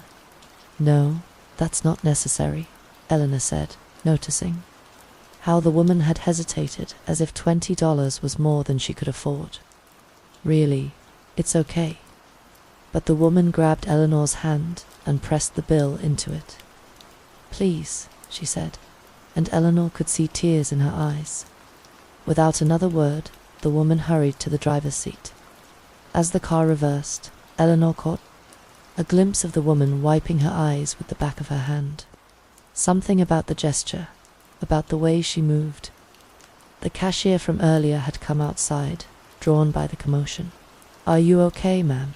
She asked Eleanor. I'm so sorry about your car. Mr. Vargas doesn't usually seem that upset. He's always been quiet, keeps to himself. He's one of our regular customers. Eleanor felt the world tilt. What did you say his name was? Mr. Vargas, the cashier repeated. Leo Vargas. He's actually a good man. Just must be having a bad day. Eleanor couldn't breathe. She looked down at the $20 bill in her hand, and her heart nearly stopped. Written on the back in shaky handwriting was a single word: help. The woman in the car, light brown hair, late 20s, the right age. Could it be Emily? She whispered. She looked up, but the car was already gone, disappeared into traffic. Daniel had joined them, laptop bag in hand. I work in the back, he said, shaking his head. I've never known any customers' names. With trembling fingers, Eleanor dialed Investigator Thorne's number. The moment he answered, her words spilled out in a frantic rush. He had to interrupt, urging her to slow down, then asked firmly what she had done. She explained how she had gone to visited the tailor, and stopped by the grocery store. I found him, Leo Vargas. He was just at Green Harvest Market. And Marcus, I think my daughter was with him. She wrote help on a bill. You need to come now. Within 15 minutes, police vehicles converged on Green Harvest Market. Investigator Thorne arrived with his partner, Investigator Davis, and another patrol officer, making 3 officers total. They quickly took control of the scene, interviewing Daniel and the cashier, who had witnessed the incident. We don't keep customer addresses, the cashier explained, apologetically. But I can print out what Mr. Vargas purchased today. She hurried to her register and reprinted the receipt. Eleanor studied it over Investigator Thorne's shoulder. 2 gallons of gas, oatmeal, various grains, canned goods, fruit, nothing that seemed unusual for a grocery run. What can you tell us about this man? Investigator Davis asked the cashier. He lives up in the mountains somewhere, she said. That's all I really know. He and his daughter are very private. They come in about once a month for supplies, always pay cash, never cause any trouble. Well, until today. Investigator Thorne turned to Eleanor. Did you get a good look at their car? Make, model, license plate? No, I'm sorry, she said. I didn't think, but Daniel spoke up. It was a vintage sedan, beige four-door. I didn't catch the license plate. I was distracted by the noise he was making with the car doors. The investigator immediately got on his radio. Dispatch, this is Investigator Thorne. I need you to contact DMV. We're looking for a Leo Vargas who owns a vintage sedan. Beige, need a registered address ASAP. While they waited, Daniel showed the officers the database entry he'd found. Investigator Davis took detailed notes, while Investigator Thorne coordinated with dispatch. After several tense minutes, the radio crackled to life. Investigator DMV search shows that Leo Vargas owns a vintage sedan, beige. Registered address is 4786 Mountain View Road, Evergreen Ravine. That's our lead, Investigator Thorne said. Let's move. Eleanor rushed to her car. Daniel hesitated by her. Window, may I come? He asked. I feel invested in this now. I want to help. Get in, Eleanor said without hesitation. They formed a convoy, following the police cars as they headed into the foothills. The road gradually climbed, leaving the suburban sprawl behind. Houses became fewer and farther between, and oak trees crowded closer to the road. The address led them to a weathered house set back from the road. The place looked abandoned, windows dark, painting, weeds growing tall enough to reach the front. Door, no car in sight. Investigator Davis scanned the property carefully before moving in. He stepped onto the overgrown lawn, calling out once, then again louder. When there was no answer, he approached the front door, tested the handle, and peered through the dusty windows. After a moment, he stepped back and shook his head. This doesn't look inhabited, Investigator Davis observed, motioning for his officers to begin a sweep of the perimeter. But Daniel had already noticed something. Look, he said, pointing to the dirt driveway. Fresh tire tracks. Someone was here recently. Investigator Thorne crouched down, examining the tracks. Good observation. He's right. These are maybe in 2 old 3 at most. But look at this place. The weeds, the decay. Nobody's lived here regularly for years. Vargas must have just come to grab something or hide something. He stood and returned to his radio. Dispatch, we need backup at 4786 Mountain View Road. Also, start the paperwork for a search warrant. Suspect not on premises, but was here recently. These tracks lead out, Investigator Davis noted, following them with his eyes. He continued up the mountain. Then that's where we go, Investigator Thorne decided. Everyone back in your vehicles. Follow the tracks, but stay behind us. Drive carefully. These mountain roads can be treacherous. They continued their pursuit, following the tire tracks. As the road wound higher into the mountains, the terrain became increasingly rugged, with thick oak forests pressing in on both sides, and only occasional glimpses of isolated homes through the trees. These cabins look, old Eleanor observed to Daniel. 1930s, 1940s, construction from the style. We're heading deeper into Evergreen Ravine, right into the Santa Cruz Mountains. Daniel nodded, gripping the door handle as Eleanor navigated a particularly sharp curve. It's isolated up here. Perfect place to hide someone. Eventually, the tire tracks led them to where the paved road gave way to gravel. The tracks became harder to follow, crisscrossing with other vehicle paths. Investigator Thorne's voice came over the radio he'd given Eleanor. We're going to search this area, The car can't have gone far. Stay close and don't wander off on your own. More patrol cars arrived as backup, their presence reassuring in the growing shadows of late afternoon. Officers spread out, checking side roads and hidden driveways. Time seemed to blur as the search continued. Officers had knocked on doors of the few inhabited cabins they'd found, asking about Leo Vargas. But no one seemed to know the name, which puzzled everyone. In such a small mountain community, neighbors usually knew each other. Finally, they reached the end of the drivable road. Beyond stretched a paved walking path, blocked by a heavy metal gate. A sign read, Oakwood National Forest. Authorized personnel only. Investigator Thorne examined the gate, testing the heavy padlock. This is locked tight. It's federal land beyond here. We can't proceed without proper authorization. The other officers agreed. They'd made good progress, but darkness was approaching and they needed to regroup. I'll issue a BB on the lookout immediately. Investigator Thorne announced Leo Vargas. Can't leave this area easily. We'll have units watching all the exit roads. Tomorrow morning, we'll return with proper warrants and Forest Service cooperation. Reluctantly, everyone returned to their vehicles. The police cars led the way back down the mountain, their tail lights disappearing around curves ahead.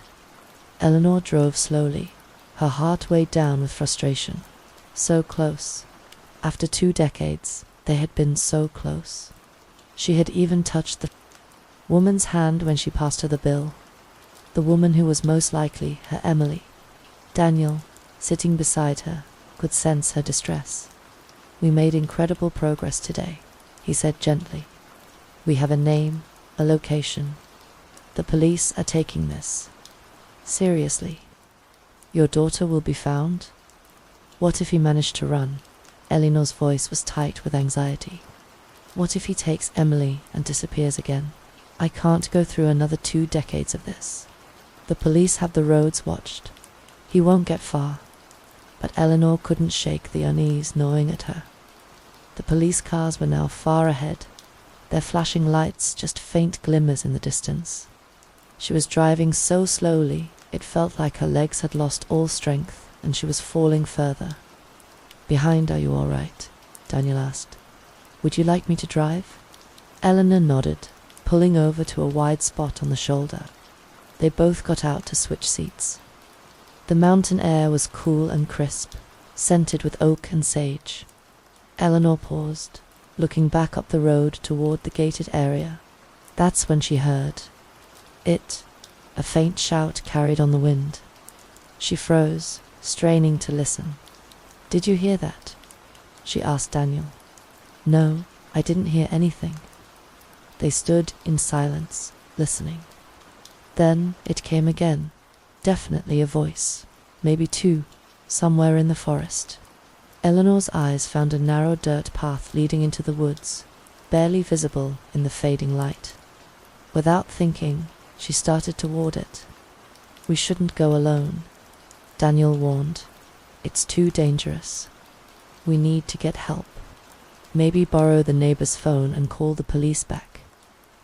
Someone could be in danger, Eleanor insisted. It could be them, Leo and Emily. I can't just leave. She entered the path, dried leaves and gravel crunching under her feet. The sound seemed unnaturally loud in the quiet forest. Daniel followed. Reluctantly, the path wound deeper into the woods, barely visible in the gathering dusk. They climbed steadily, pushing through undergrowths that caught at their clothes. Then, like something from a nightmare, the same car model and a cabin materialized. Through the trees. They sat on a small rise, a ghost of a building. No mailbox, no power lines. The wood siding was weathered grey. The porch railing had collapsed, and several windows were boarded over. We need to go back, Daniel whispered. Borrow a phone. From a neighbor's house, call the police. Tell them where this is. But then they heard movement, footsteps crunching on dry leaves, the sharp snap of a branch breaking nearby. Someone else was in the woods. Eleanor's heart pounded as she pressed forward, instincts warring with fear. They had just started to turn back when Eleanor froze. Through the trees, she saw a woman walking into the cabin, her movements quick, almost furtive. Eleanor's breath caught in her throat. Was it her? She took an involuntary step forward, eyes straining to see more. The smell hit her first, gasoline thick and cloying in the air. "That's coming from the cabin," Daniel said urgently from behind her, eyes wide. "This is bad. This is so out of the order. We need to leave now. I mean it." "My daughter could be in there," Eleanor said, her voice breaking. "She could be in danger." She bolted toward the cabin before Daniel could stop her. Adrenaline drowned out her fear. She had to know. Behind her, she heard Daniel's voice, low and urgent as he spoke with someone. Glancing over her shoulder, she saw them. Officers. They must have noticed she and Daniel weren't following and had doubled back to check. One of them was already on his radio, signaling for backup. Eleanor reached the cabin door. It was slightly ajar, and the gasoline smell was overwhelming. She pushed it open wider, but strong hands pulled her back. "Ma'am, stay back." An officer had caught up. More police were spreading through the woods, flashlights cutting through the sunset gloom. "Check the perimeter," Investigator Thorne ordered, "and get fire department here now. I can smell gas." The officer pushed the door fully. Open police, hands in the air. He didn't draw his weapon. With gasoline fumes this thick, a spark could be catastrophic.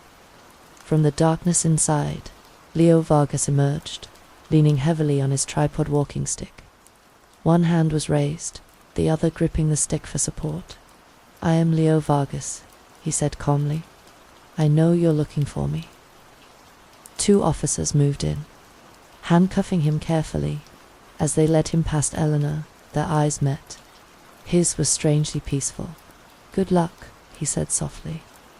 Then Eleanor saw the flame, small at first, licking at gasoline-soaked rags near the fireplace.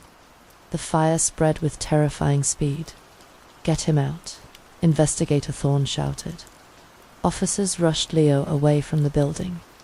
From inside came a muffled scream, desperate, terrified. "Emily, there's someone in there," Eleanor screamed. Officers plunged into the smoke-filled cabin. Moments later, one emerged, coughing. "There's a woman chained to a bed. We need bolt cutters." "I'll get them," Daniel shouted. "I'm a fast runner." He sprinted back toward the police cars with an officer. The fire was growing, smoke pouring from the windows. Officers tried to enter again, but were driven back by the heat. Daniel returned, carrying heavy bolt cutters. Without hesitation, he plunged into the burning building, despite officer shouts, to wait for the fire department. From outside, Eleanor watched in terror. She could hear Daniel inside, the sound of metal on metal as he worked on the chains. Then a crash. Part of the roof had collapsed. Sirens wailed as fire trucks screeched to a halt, lights flashing through. The thickening dusk. Firefighters rushed into action, spraying water on the roaring blaze, working quickly to keep the flames from leaping to the nearby bushes and dried leaves. Through the swirling smoke and rising steam, two figures stumbled.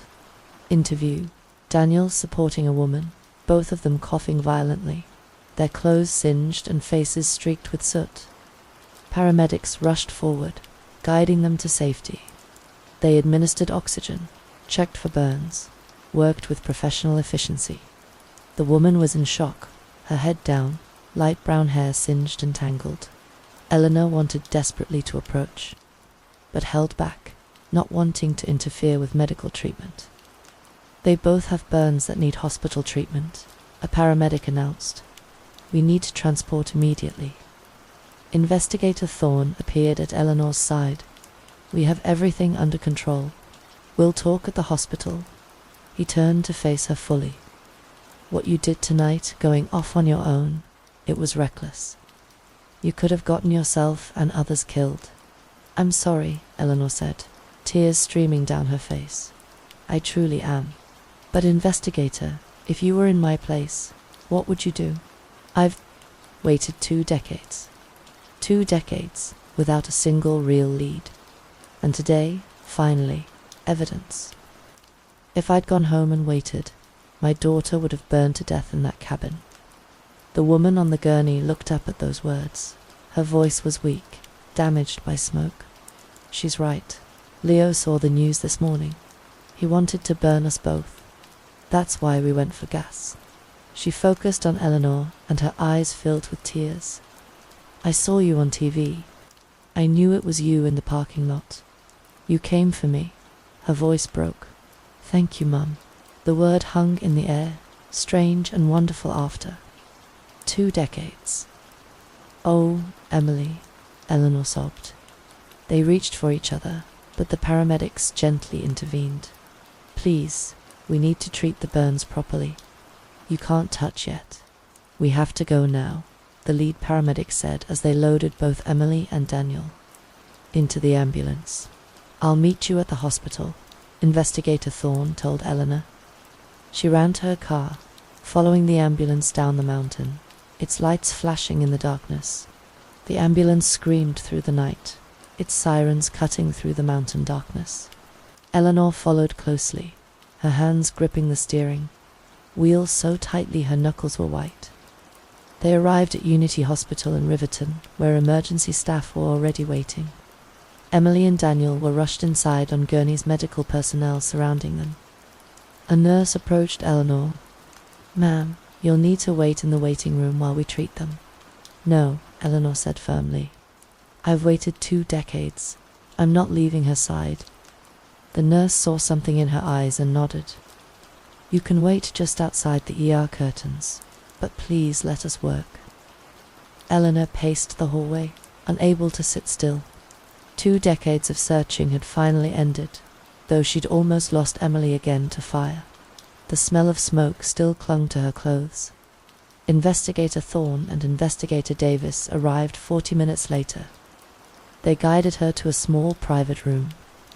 Leo Vargas has confessed to everything. Investigator Thorne began. He's been surprisingly cooperative. The man has nothing to lose. He is dying. Lung cancer, stage 3. Doctors say he has maybe a year without treatment. He never sought medical help because he feared exposure. Eleanor said bitterly. Let him die in prison. He stole 2 decades from us. 2 decades of agony, and he gets to live free for all that time. 1 year in prison isn't justice. If I had money, I'd pay for his treatment myself. Keep him alive to serve 20 miserable years behind bars. Your anger is completely justified. Investigator Thorne said quietly. I'd feel the same in your position. He opened his notebook. Vargas told us he'd been watching you both. He used to live in your apartment building. Same unit actually, before you moved in. He said he liked watching the people who lived there after him. When you and Emily moved in, he became obsessed. Said Emily was sweet and beautiful, that he couldn't stop thinking about her. Eleanor felt sick. He stalked us. Yes, he learned your patterns. You visited the theme park the first weekend of each month. After my paycheck, Eleanor confirmed it was our special tradition. He spent months preparing, got the costume from a storage unit facility auction, practiced wearing it, learned the park layout. That day, Emily took photos with him. With my Polaroid, Eleanor said she wanted to give him a copy, but I said no. Why would I give our photo to a stranger? That upset him. Later, when you were buying popcorn, he appeared again. Emily recognized the costume and wandered over when he waved. He promised her a special tour, a secret Alice in Wonderland world that other children didn't know about. Led her out through an employee service exit. Why didn't anyone see? Eleanor asked, though she knew the answer. Security was minimal back then by today's standards, and Leo had likely memorized the schedule and the comings and goings of the staff. There were no security cameras at the time, and the witness descriptions were vague. Just a rabbit character. The case was officially treated as a child who wandered off in the crowd. Without concrete evidence of foul play, the magical theme park didn't acknowledge it publicly. Eventually, the trail went cold. What happened to her all these years? Eleanor asked, dreading the answer. He took her to that first house we visited, told her you died in an accident, that he was adopting her informally, homeschooled her. When she was about 12, she saw a missing person poster at the grocery store. That's when he moved them to the cabin. She tried to escape twice. She tried to run, got lost in the woods both times. He found her, brought her back. He never hit her, but the emotional manipulation was constant. Using the costume to scare her while he drugged her was just one thing, and making her completely dependent on him. Eventually, she stopped resisting, started calling him Papa. By the time she was an adult, he was all she knew. Investigator Davis added, when we searched the cabin, we found signs she'd been taking care of him. Bowls of oatmeal by the bed, adult bedliners. From what we can tell, when he saw the news this morning, he made a decision. Rather than face capture in his condition, he chose to end it. Burn them both, was he? Eleanor couldn't finish the question. He denies any sexual abuse. We'll confirm with Emily and the doctors, but his obsession seems to have been about possession, not that. Eleanor nodded, feeling slightly relieved, but still nauseated. They left the room to find Arthur Monroe sitting outside Daniel's room, wringing his hands. How is he? Eleanor asked. They say he'll be fine, Arthur said, tears in his eyes. Burns, smoke inhalation, but nothing critical. That boy, he saved someone's life today. He saved my daughter, Eleanor said, taking the old man's hands. Without you both, this wouldn't have happened. Thank you. A doctor in surgical scrubs approached. You're Emily's mother. Yes, both patients are stable. Daniel has second-degree burns on his arms and minor smoke inhalation. Emily's burns are more extensive. Her ankles where the chains were, plus smoke damage to her throat. Both will need several weeks of treatment. Was there any sign of... Eleanor couldn't say it. No evidence of sexual abuse. The doctor said gently, you can see them now, but only briefly. They need rest. They entered Emily's room first. She lay propped up, oxygen tubes in her nose, bandages on her arms and legs. When she saw Eleanor, her eyes filled with tears. Mother, she whispered, her voice raspy. I missed you so much. My daughter, Eleanor said, carefully taking Emily's unbandaged hand. I never stopped looking. I wanted to come home, Emily said, but I never made it. After a while, I made myself believe you were dead. It was easier than hoping. Until this morning, when I saw you on the news. Investigator Thorne asked gently, how did you see the news if you lived in that cabin? We went to the old house to clean, Emily explained. Once a year, Leo insisted. That's when he turned on the TV to check if it's still working. When he saw the report about the costume being found, he panicked. We rushed back to the cabin. He wanted to stay there, but then got paranoid. That's why we went to the store. For gas. Why didn't you escape? Eleanor asked. At the store, he trusted you. Emily's face crumpled. After 2 decades, I'd learned to live with it. I pitied him. He was old, sick. I thought when he died, I could start over. I'm so sorry, Mom. There's nothing to apologize for, Eleanor said firmly. What you went through, it's called Stockholm Syndrome. You can become attached to people who hurt you. I experienced some of that with your late father. They moved to Daniel's room, where he sat in a wheelchair, bandages covering his arms. His father held his hand. Emily, Eleanor said, this is Daniel and Arthur Monroe. They're the reason we found you. Daniel risked his life to save you. Emily looked at Daniel with wonder. Thank you, she whispered.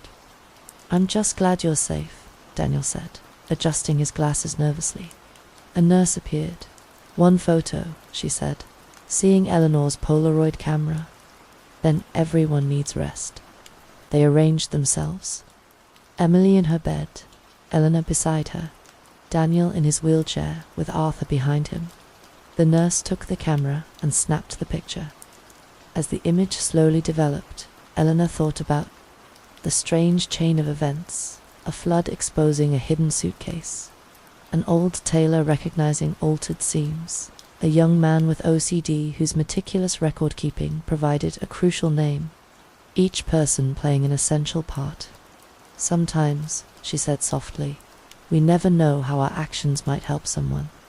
Arthur, you kept that sketch. Daniel, you preserved those records. Without you both, Emily would still be lost." The Polaroid finished, developing, showing 4 faces, to reunited after decades, to who had made that reunion possible. It wasn't a perfect photo. They were bandaged, exhausted, in a sterile hospital room. But to Eleanor, it was the most beautiful picture she'd ever taken. Story 3. A brother and sister set out on an overnight kayaking trip into the coastal wetlands and were never seen again. For 7 years, their disappearance remained a painful local mystery, with the search yielding only their 2 kayaks found miles apart. Then, an impossible signal flared to life from their satellite beacon, pinging from a remote location hundreds of miles out in the Gulf of Mexico, and proving their disappearance was never just a simple accident. The humidity was a physical weight at the boat launch, thick and unmoving in the early morning air of May 20th, 2015. David Evans stood by his truck, checking his phone again, though he knew the reception in this part of the southern coastal wetlands was notoriously unreliable. His children, 21-year-old Amelia and 18-year-old Liam, were supposed to be waiting for him. They had planned to break camp at dawn and paddle back to this rendezvous point. By 8 a.m. it was now past 10 a.m., and the only movement on the murky, brown-green water was the lazy drift of cypress knees and the occasional ripple of a jumping mullet. This trip was meant to be a celebration. Amelia had spent the previous 6 months recovering from a complicated knee surgery, a tedious process that had confined her during the peak of summer. She and Liam, inseparable despite the 3-year age gap, had planned this overnight kaying and fishing excursion for weeks. It was a ritual for them, something they had done countless times in the intricate waterways that spider-webbed across the southern coast. This time it was symbolic, a return to mobility, a reclaiming of the outdoors they both loved. David vividly recalled the afternoon before, May 19th, he had brought his own kayak out to join them for the initial launch. The day had been bright, the sky a pale hazy blue. Almost immediately after setting out, they had found a productive spot near a sandy embankment. Within an hour, both Amelia and Liam had landed respectable largemouth bass. David remembered the pride radiating from them. He had insisted on documenting the moment, pulling out his phone. The resulting photograph captured them standing on the shore, grinning broadly. Liam, wearing a vibrant royal blue t-shirt and patterned swim trunks, had his light blue polo cap turned backward. Amelia, her long blonde hair catching the sun, wore a hot pink sleeveless top and dark leggings. They held the fish up toward the camera, the quintessential image of a successful summer outing. Shortly after taking the photo, around 4 p.m., David had bid them farewell. They were equipped with camping gear, supplies for a campfire dinner, intending to cook the fish they caught, and crucially, a satellite emergency beacon, a standard precaution for remote excursions. He left them to paddle toward their favorite, secluded campsite, the plan firm for the next morning's pickup. Now hours overdue, the silence at the boat launch felt wrong. The initial annoyance of waiting had curdled into a tight knot of anxiety. They knew these waters. They were experienced kayakers. They wouldn't simply be late without attempting to make contact. Deciding he could no longer wait passively, David unloaded his own kayak from his truck and pushed off into the water. He began the familiar paddle toward the campsite they always used, a small clearing accessible only by water. The journey took nearly 40 minutes. As he rounded the final bend, he scanned the shoreline, expecting to see the bright colors of their kayaks pulled up onto the bank. He found the campsite, but it was eerily incomplete. The tent was erected, standing slightly askew, near a fire pit, which was stone cold and appeared unused since the previous evening. Some basic gear was scattered: a cooler, a tackle box, a dry bag with some clothes, but the siblings were gone. More alarmingly, their 2 kayaks were missing. The scene suggested they had set up camp and then, for some unknown reason, returned to the water. There was no note, no sign of distress, just an unsettling absence. David circled the area, calling their names until his voice grew. The marshland absorbed the sound, offering nothing in return. The sense of wrongness intensified. Why would they leave their campsite in the middle of the night or early morning? Why take the kayaks but leave other essential gear behind? Returning to the boat launch, his movements now frantic, David drove until he found a reliable cell signal.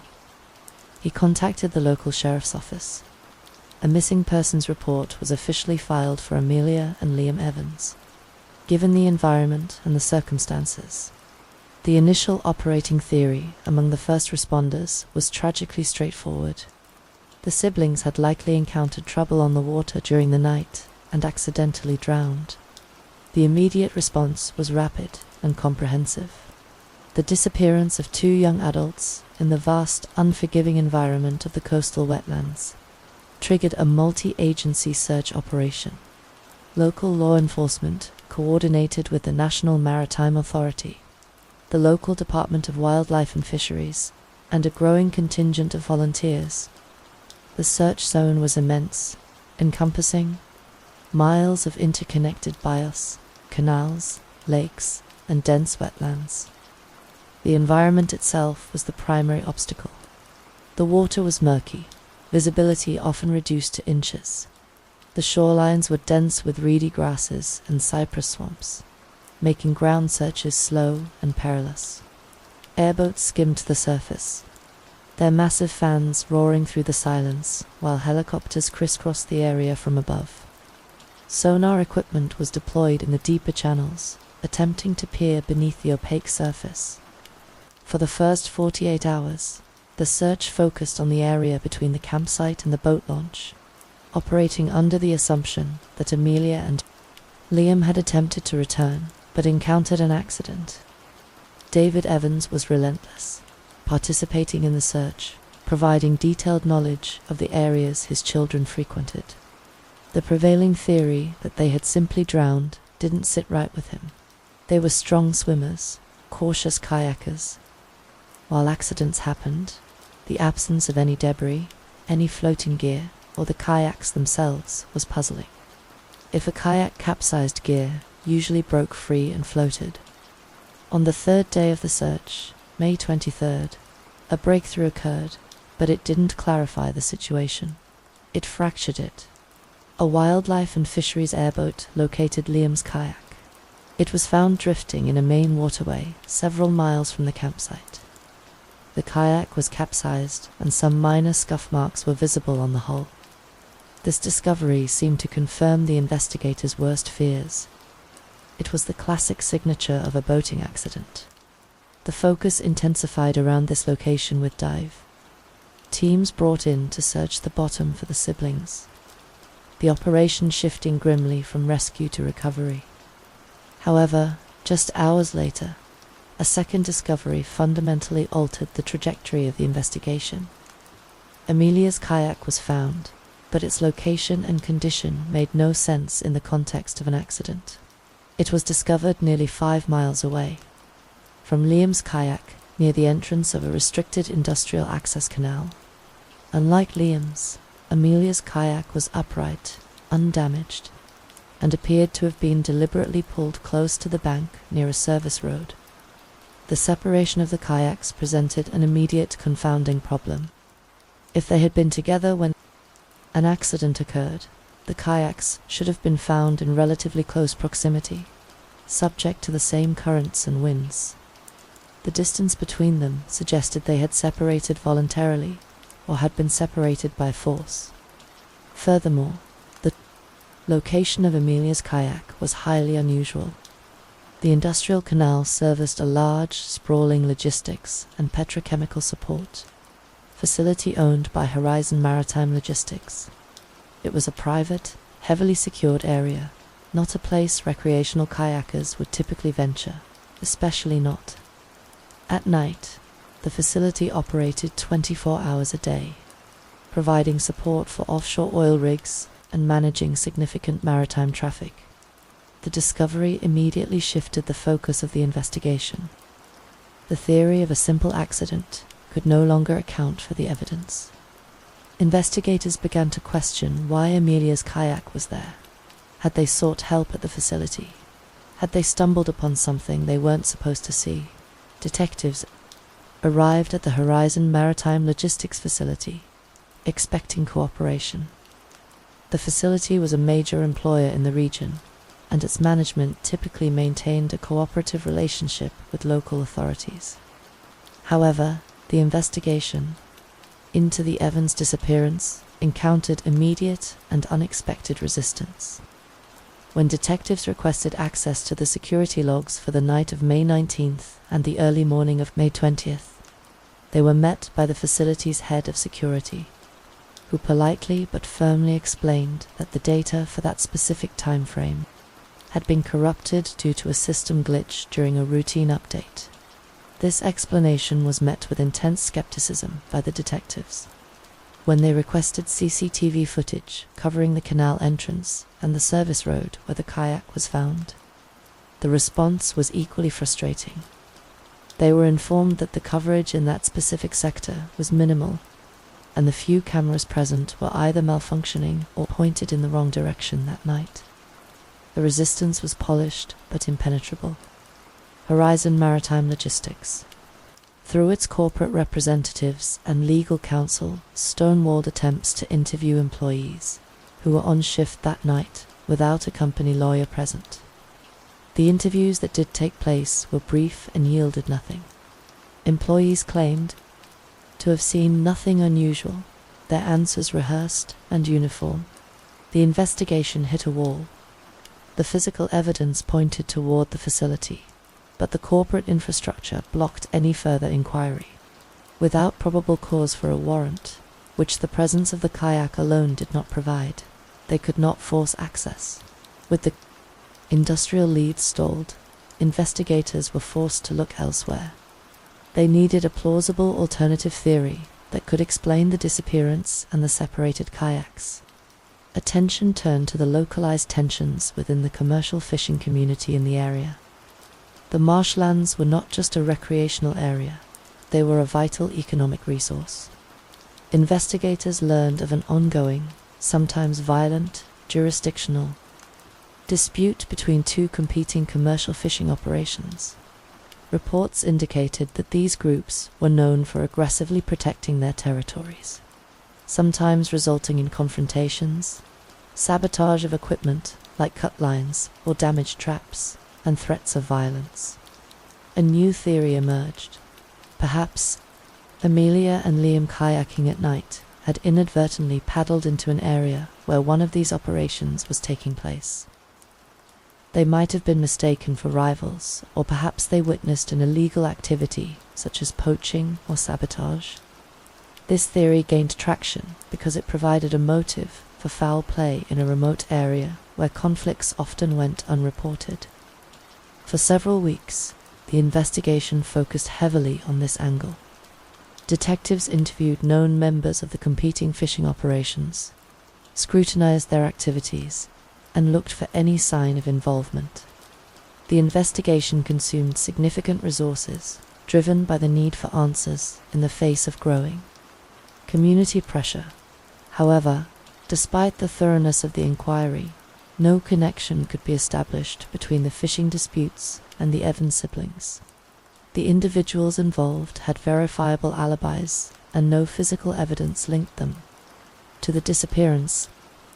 The fishing dispute eventually dissipated, leaving the investigation back at square one.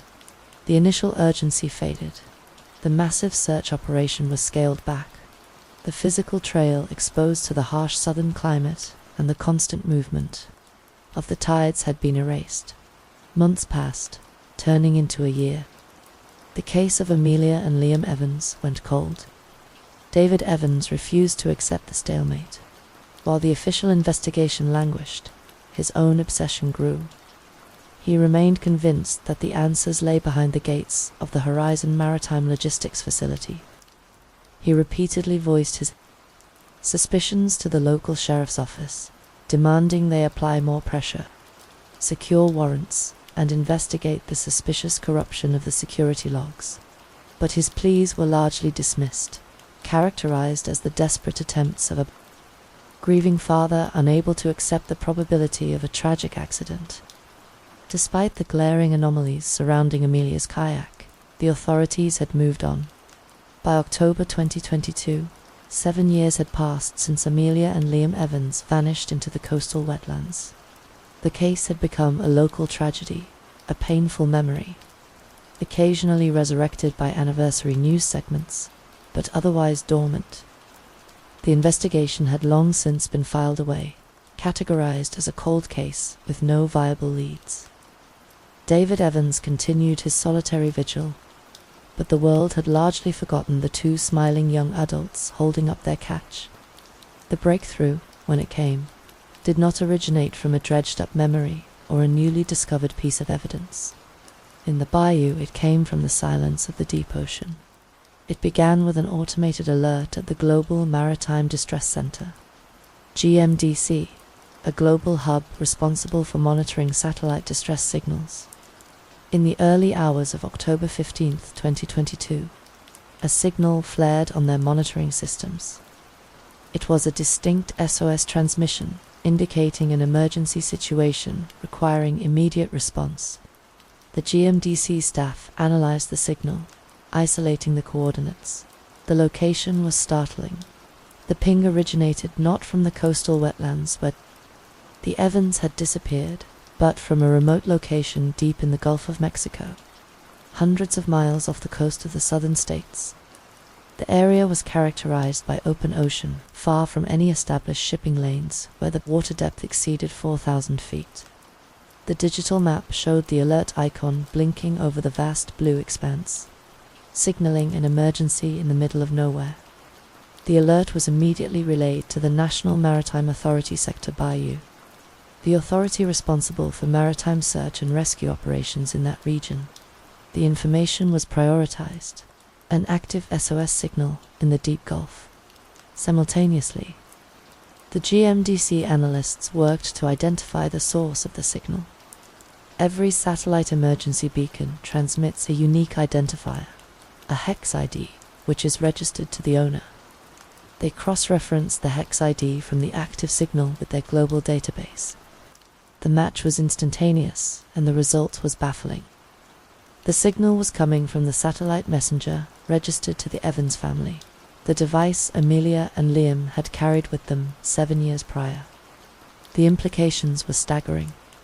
How could a device lost in the shallow waters of the southern bayou in 2015 suddenly activate in the middle of the deep ocean in 2022? It defied logic. The possibility that the siblings had somehow survived, drifted out to sea, and remained alive for 7 years was impossible. Kayaks were not built for the open ocean, and they carried supplies for only one night. The National Maritime Authority response was immediate and urgent. Despite the bizarre circumstances, an active SOS signal demanded action. A cutter and a long-range search aircraft were dispatched to the coordinates. The mobilization was swift, driven by the possibility, however remote, that someone was in distress. The aircraft arrived on the scene first, sweeping the area with advanced sensors and visual observation. The weather was clear, the sea relatively calm. They found nothing. The vast expanse of the Gulf of Mexico was empty. There was no vessel, no debris field, no life raft. The cutter arrived hours later, conducting a detailed search pattern around the coordinates. They deployed specialized equipment, listening for any sign of human activity or a submerged object. Again, nothing. The mystery deepened when the analysts at the GMDC reviewed the transmission data. The signal had not been continuous. It had activated suddenly, transmitted the SOS burst for approximately 90 seconds, and then gone silent. The abrupt cessation of the signal was as mysterious as its activation. The discovery sent shockwaves through the cold case unit. The physical evidence, the satellite beacon, had resurfaced in an impossible location. The ghost signal raised a host of agonizing questions. Had the device been adrift for 7 years, finally succumbing to the elements triggering a false alarm that seemed highly unlikely given the specific nature of the SOS transmission, which usually required manual activation? The more plausible and more disturbing interpretation was that someone had been in possession of the device and had transported it to the deep Gulf. The brief transmission suggested an accidental activation, or perhaps a deliberate, but quickly aborted attempt to signal for help. The accident theory, long the favored explanation for the disappearance, was now definitively discarded. The ping confirmed what David Evans had believed for 7 years. Something deliberate, something sinister had happened to his children. The investigation was reignited, but the focus was no longer the murky waters of the wetlands. It was the vast, concealing depths of the Gulf of Mexico, and the unknown mechanism that had transported the evidence there. The case was no longer just a local mystery. The maritime location and the passage of time brought federal agencies into the fold. The investigation had a new beginning, triggered by a signal from the past. The ghost signal from the Gulf of Mexico didn't just reopen the Evans case, it transformed it. What had been a localized missing persons investigation, hampered by jurisdictional limits and a lack of evidence, was now a complex federal inquiry involving the Kent Federal Bureau of Investigations, the Maritime Security Division, and specialized maritime forensic units. The central question was no longer what happened in the bayou, but how the evidence ended up in the deep ocean 7 years later. Investigators knew they had to start at the beginning, re-evaluating every assumption made in 2015. This meant returning to the one person who had never stopped investigating, David Evans. When federal agents arrived at David's home in late October 2022, they found a man consumed by the disappearance. The intervening 7 years had hardened him. The initial frantic energy had been replaced by a methodical, obsessive focus. They expected to find a grieving father clinging to theories. What they found instead was a shadow investigation far more detailed than the original case file. David had never accepted the dismissal of the Horizon Maritime Logistics connection. The location of Amelia's kayak near the restricted canal, the conveniently corrupted security logs, the corporate stonewalling, it all pointed to a cover-up. While the official investigation had turned toward the fishing disputes and eventually withered, David had focused exclusively on Horizon. He led the investigators to a back room in his house, which had been converted into an operations center. The walls were covered with maps of the wetlands, nautical charts of the Gulf, and photographs of the Horizon facility taken from a distance with a long-range lens. But the core of his investigation was contained in a series of binders, meticulously organized and cross-referenced. David presented his findings. He had spent thousands of hours monitoring the Horizon facility, observing the maritime traffic coming and going from their docks. He explained that the facility's stated operations involved servicing offshore oil rigs, requiring a steady stream of offshore supply vessels, OSVs. However, David had documented a pattern of activity that didn't align with this legitimate business. He detailed late-night movements of specific vessels, arriving and departing under the cover of darkness. Often between midnight and 4 a.m., he had logged dates, times, vessel profiles, and names. He noted that these vessels often deviated from the established shipping lanes, their movements seemingly designed to avoid scrutiny. He pointed out specific OSVs that appeared frequently, their transponders sometimes deactivated during these nocturnal operations, a significant violation of maritime regulations. David was convinced that the Horizon facility was a nexus for illicit activities. He suspected smuggling, perhaps drugs or weapons, utilizing the legitimate maritime traffic as cover. He believed his children had inadvertently stumbled upon this operation and had been silenced. The investigators were stunned by the sheer volume and detail of David's logs. What had previously been viewed by local authorities as the obsession of a grieving father was now a critical data set. It provided a 7-year history of suspicious activity originating from the exact location where the physical evidence had suggested the investigation should focus in 2015. David also detailed the resistance he had encountered. He recounted how he had repeatedly attempted to present his findings to the local sheriff's office, only to be aggressively dismissed. He described how Horizon security had harassed him, threatening him with trespassing charges when he observed the facility from public waterways.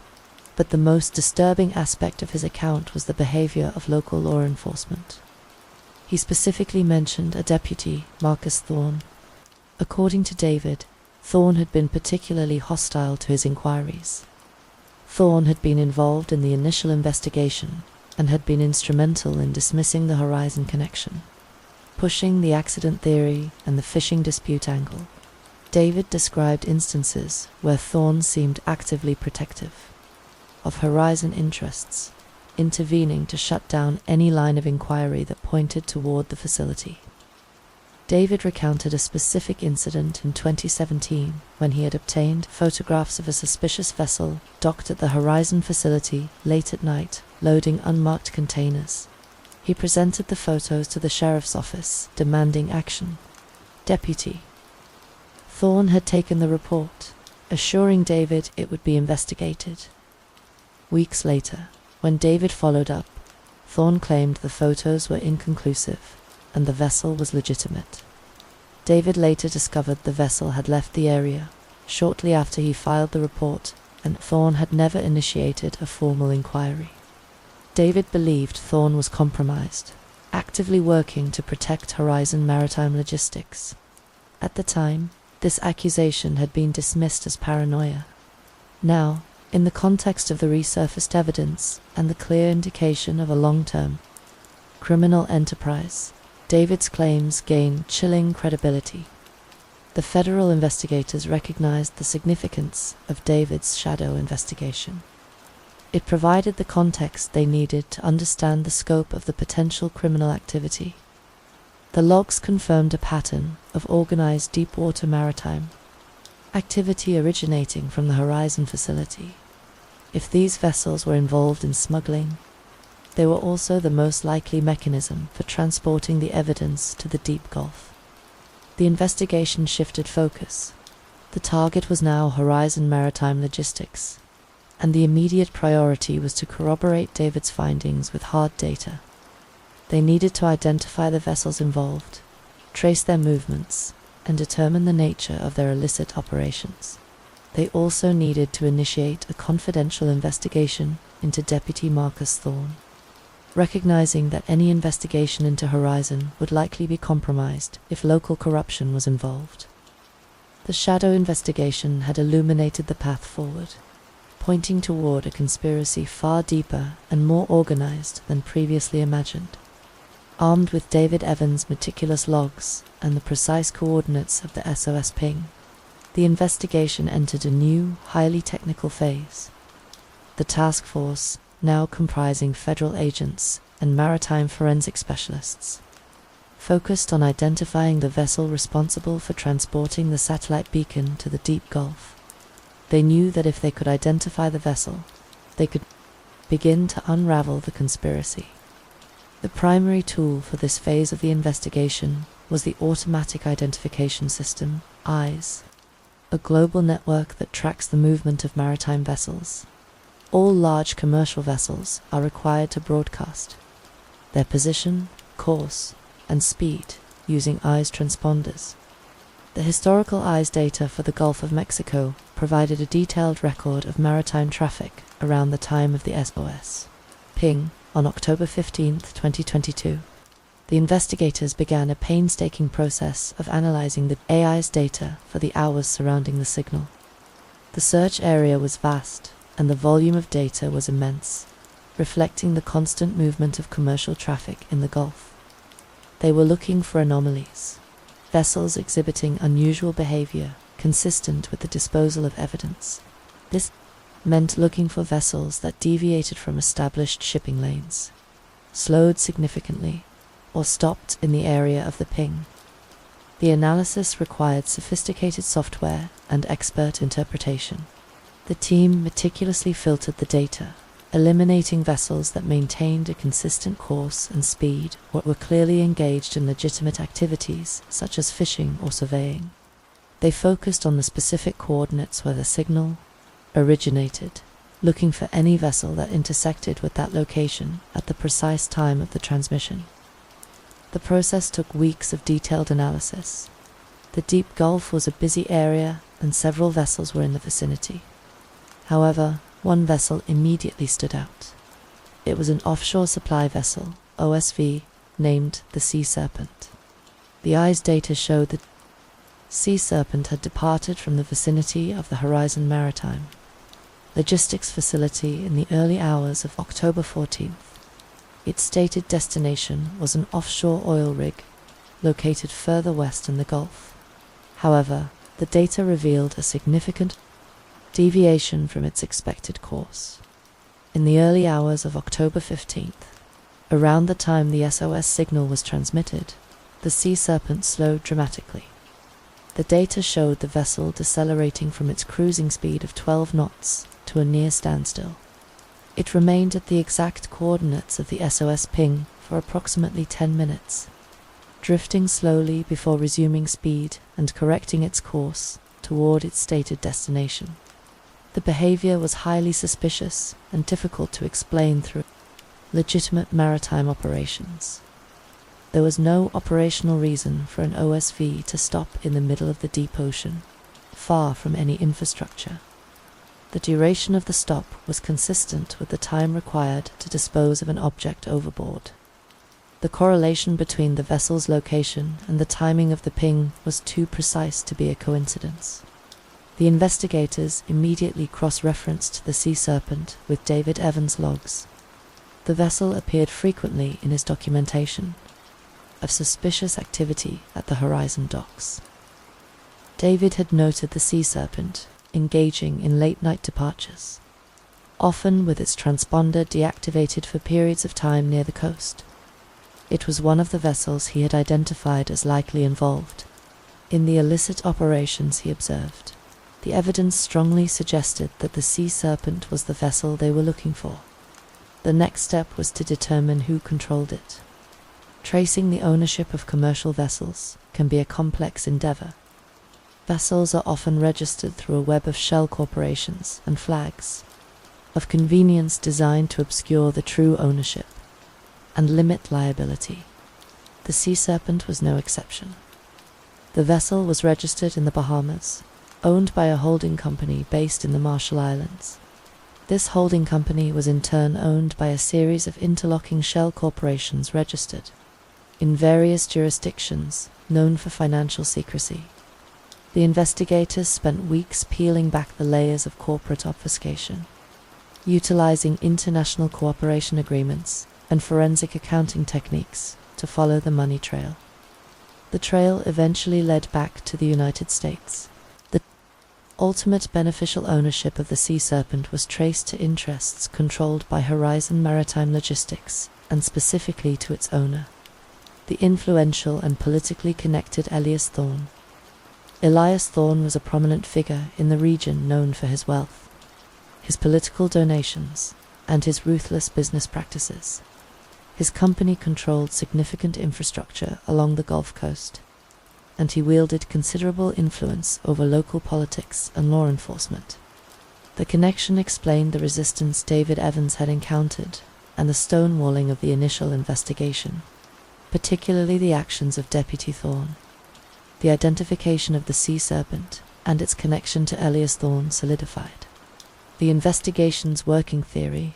The evidence indicated a large-scale criminal enterprise operating under the cover of legitimate business, utilizing the infrastructure of Horizon Maritime Logistics and the maritime assets like the sea serpent. The disposal theory was now firmly established. Investigators believed that the sea serpent had been used to dispose of the Evans siblings' belongings, likely in an attempt to permanently erase any remaining evidence of the crime.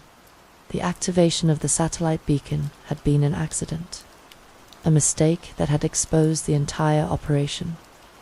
The investigation now had a clear target: the sea serpent, its crew, and the broader Horizon organization.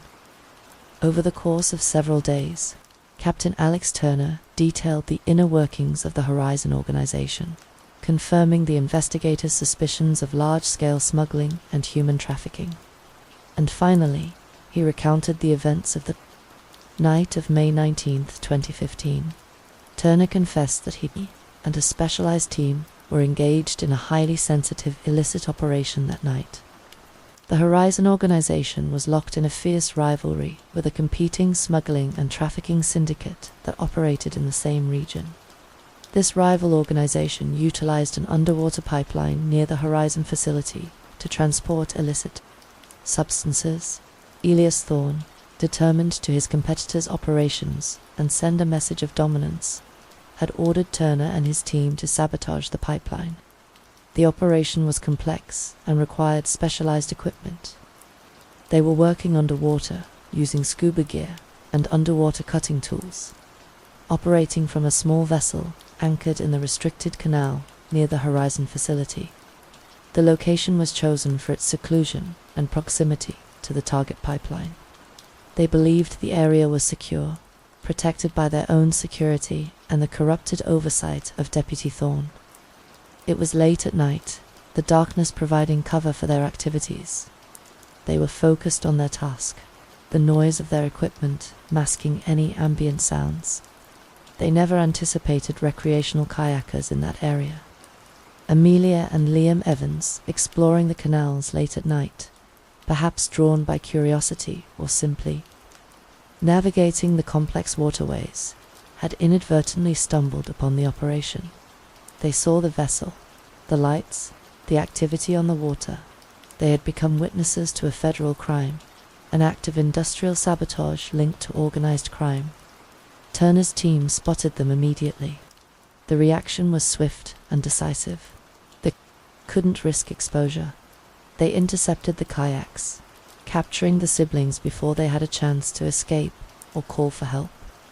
They were pulled from their kayaks, restrained, and taken back to the Horizon facility, held in a secure warehouse. The situation escalated rapidly. Elias Thorne was informed of the capture.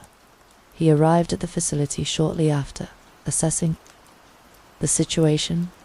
His decision was cold and calculated, devoid of hesitation. According to Turner, Thorne viewed Liam as an immediate liability. He was young, aggressive, and protective of his sister, deemed likely to resist and difficult to control. Thorne ordered him executed immediately. Turner revealed the horrific details describing how Liam was taken to a remote, heavily wooded area on Thorne's extensive private property inland and murdered. They buried his body in an unmarked grave deep within the dense woods, far from the wetlands where the search would be focused. Amelia's fate was different, and perhaps even more horrific. Thorne saw the 21-year-old woman not as a liability, but as an asset. The Horizon organization had extensive connections with international human trafficking networks. Instead of killing her, Thorne ordered her sold into the sex trade. Turner stated that Amelia was held at the facility for several days undergoing a brutal process of subjugation before being transferred to a vessel bound for an international destination. She was absorbed into the trafficking network, disappearing into a shadowy world of exploitation and abuse. Turner claimed he did not know her current location or whether she was still alive. The organization compartmentalized information. His role was operational, and the human cargo was handled by a different division. With the siblings dealt with, the organization moved to cover their tracks. Turner described how they staged the scene to confuse the investigation. They took the kayaks and disposed of them in different locations. Liam's kayak was capsized and set adrift in the main waterway, suggesting an accident. Amelia's kayak was left near the canal entrance, a deliberate misdirection designed to create confusion, knowing that Thorne would ensure the lead was not aggressively pursued. The cover-up was comprehensive. The corrupted security logs, the malfunctioning CCTV cameras, it was all orchestrated to protect the organization and its operations. The siblings' belongings, including the satellite beacon, were kept at the facility, locked away in a secure storage area. They remained there for 7 years, a forgotten liability until Thorne decided to eliminate all remaining loose ends. Finally, Turner explained the 2022 SOS ping. Elias Thorne, perhaps feeling the pressure from increased scrutiny on his operations, or simply conducting a routine cleanup of past liabilities, ordered Turner to dispose of the belongings permanently. Turner was tasked with taking the items far offshore, weighting them down, and dumping them in the deep ocean. Turner took the Sea Serpent out to the deep Gulf, the eyes data corroborating his account of the vessel's movements. He placed the belongings in a heavy canvas bag, weighting it with chains. He insisted that the activation of the satellite beacon was an accident. He described how he aggressively handled the bag just before throwing it overboard, perhaps inadvertently, pressing the SOS button during the struggle to lift the heavy bag over the railing. The signal transmitted for 90 seconds before the bag sank into the depths, the water pressure likely destroying the device or cutting off the transmission. The confession was comprehensive and devastating. It provided the answers that David Evans had sought for 7 years, confirming his darkest fears about the Horizon organization and the corruption that protected it. But the truth was more horrific than anyone had imagined. A conspiracy of murder, corruption, and human trafficking, hidden behind the facade of a legitimate corporation. The investigation now moved toward its final phase, recovering the remains of Liam Evans, dismantling the Horizon organization, and confronting the agonizing reality of Amelia's fate. Armed with Captain Alex Turner's detailed confession, the Joint Task Force moved swiftly.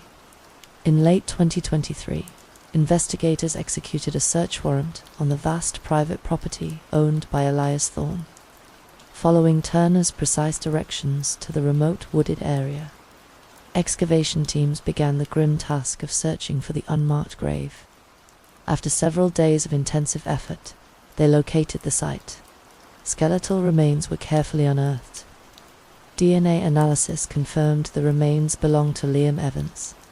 After more than 8 years, the young man's fate was definitively known, and his remains could be returned to his father. Simultaneously, the task force executed large-scale raids on the Horizon maritime logistics facilities and the organization's known operational centers. The operation was massive, involving hundreds of federal agents and tactical teams. Elias Thorne, Deputy Marcus Thorne, and several high-ranking members of the organization were arrested. They were indicted on a litany of charges, including conspiracy, kidnapping, murder, corruption, racketeering, and human trafficking. During the raids, evidence of the extensive criminal enterprise was seized, and crucially, several victims of the trafficking network were rescued from captivity at various locations controlled by the organization. The investigation into the international trafficking network continued into 2024. The task force focused on analyzing the encrypted servers seized during the raids, hoping to find any trace of Amelia Evans.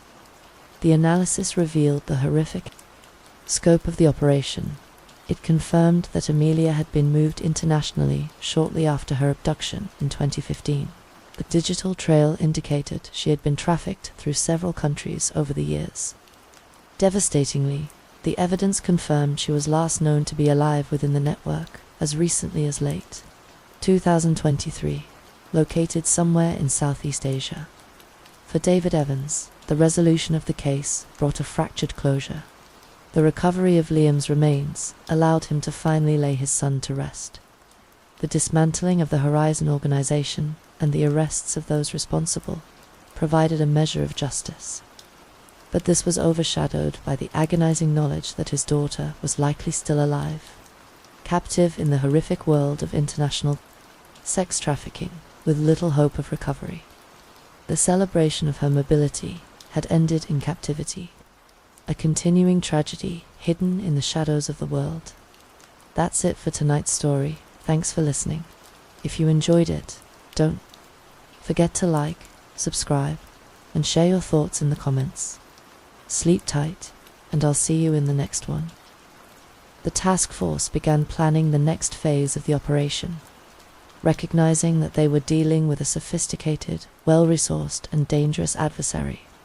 They needed to move carefully, gathering enough evidence to dismantle the entire organization while operating under the assumption that Horizon was aware of the renewed scrutiny as the Joint Federal Task Force, now heavily involving the Federal Bureau of Investigations and the Federal Drug Enforcement, alongside the Maritime Security Division, began to probe the intricate operations of Horizon Maritime Logistics. The scope of the criminal enterprise came into sharp focus. It was clear they were dealing with more than just smuggling. The infrastructure, the logistics, and the extreme measures taken to maintain secrecy suggested a sophisticated operation involving narcotics and increasingly suspected human trafficking. The resistance they encountered mirrored David Evans' experiences, confirming the deeply entrenched corruption that had shielded Ilias Thorne for years. A confidential internal review by the Department of Justice confirmed the suspicions surrounding Deputy Marcus Thorne. Financial records revealed unexplained wealth and direct, albeit disguised, payments from Ilias Thorne. It became evident that Thorne had actively suppressed the 2015 investigation, ensuring that any inquiry pointing toward Horizon was quickly neutralized. Recognizing that the local jurisdiction was compromised, the task force established a secure operational base outside the area, ensuring the integrity of the investigation and protecting their personnel. The immediate focus was the Sea Serpent. Investigators identified the vessel's captain, Captain Alex Turner, as a critical figure. Turner had been the captain of the Sea Serpent for nearly a decade, overseeing its operations and reporting directly to Thorne's top lieutenants. He was deeply involved in the illicit activities, possessing intimate knowledge of the organization's structure, methods, and history. He was also the one responsible for the evidence disposal in the Gulf. Instead of moving directly on Turner, the task force opted for a strategy of disruption and psychological pressure. They understood that a direct confrontation might lead to the destruction of evidence and the activation of the organization's defenses, potentially including violence against witnesses. They needed to isolate Turner, make him feel vulnerable, and force him to see cooperation as his only means of survival. The surveillance operation was intense and multifaceted.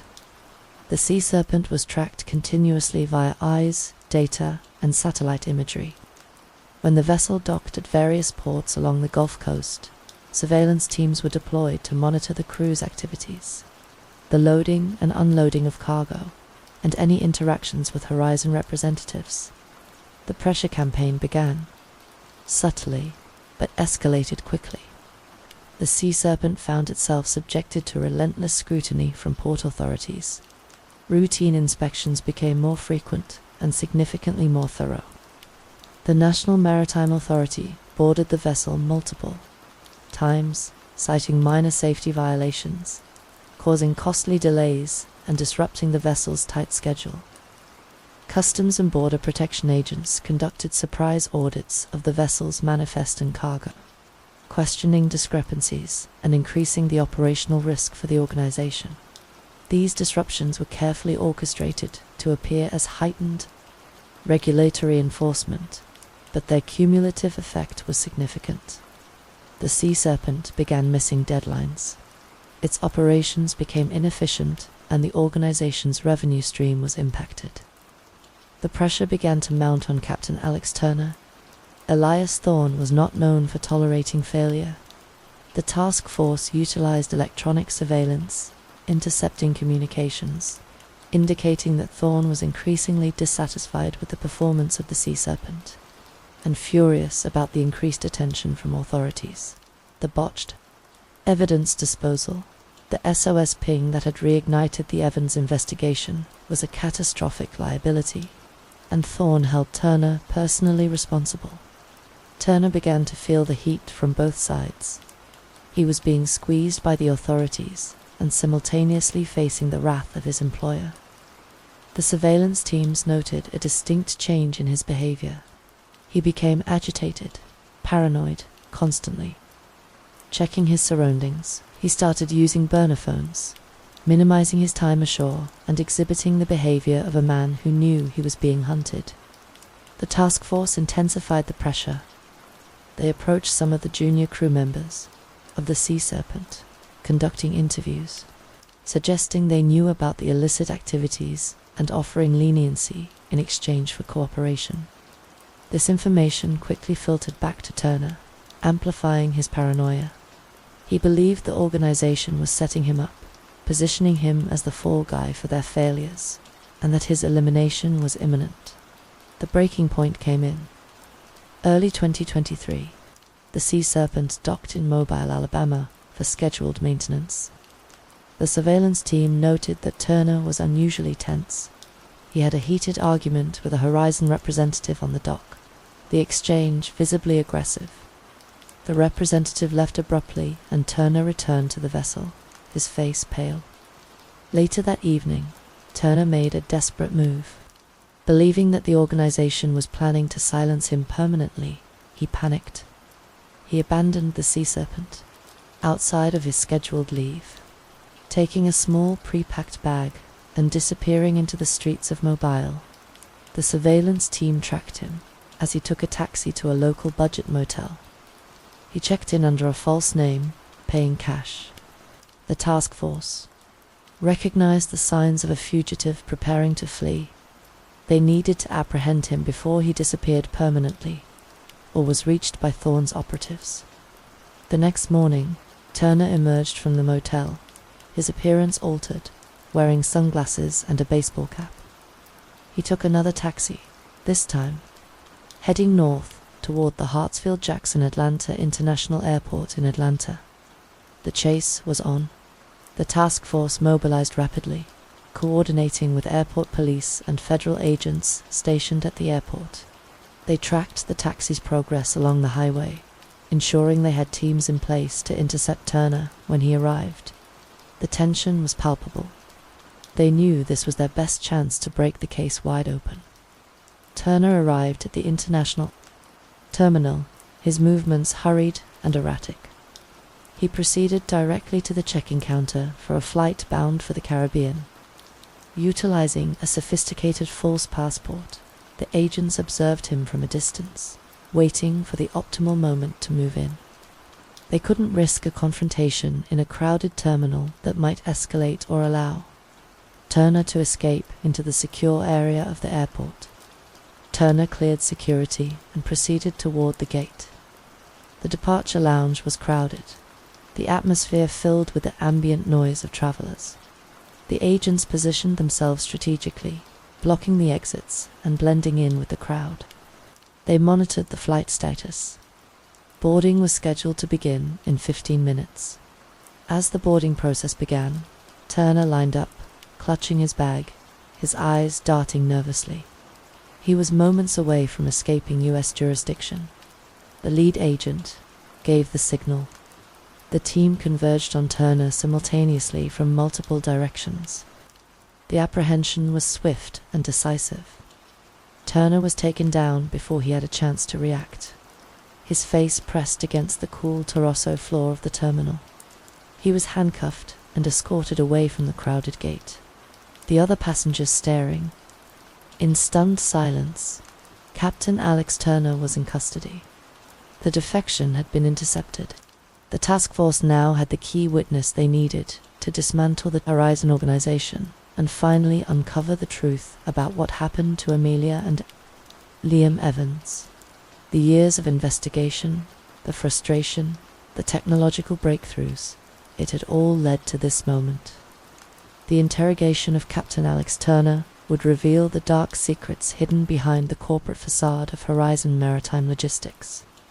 Captain Alex Turner was transported to a secure federal facility.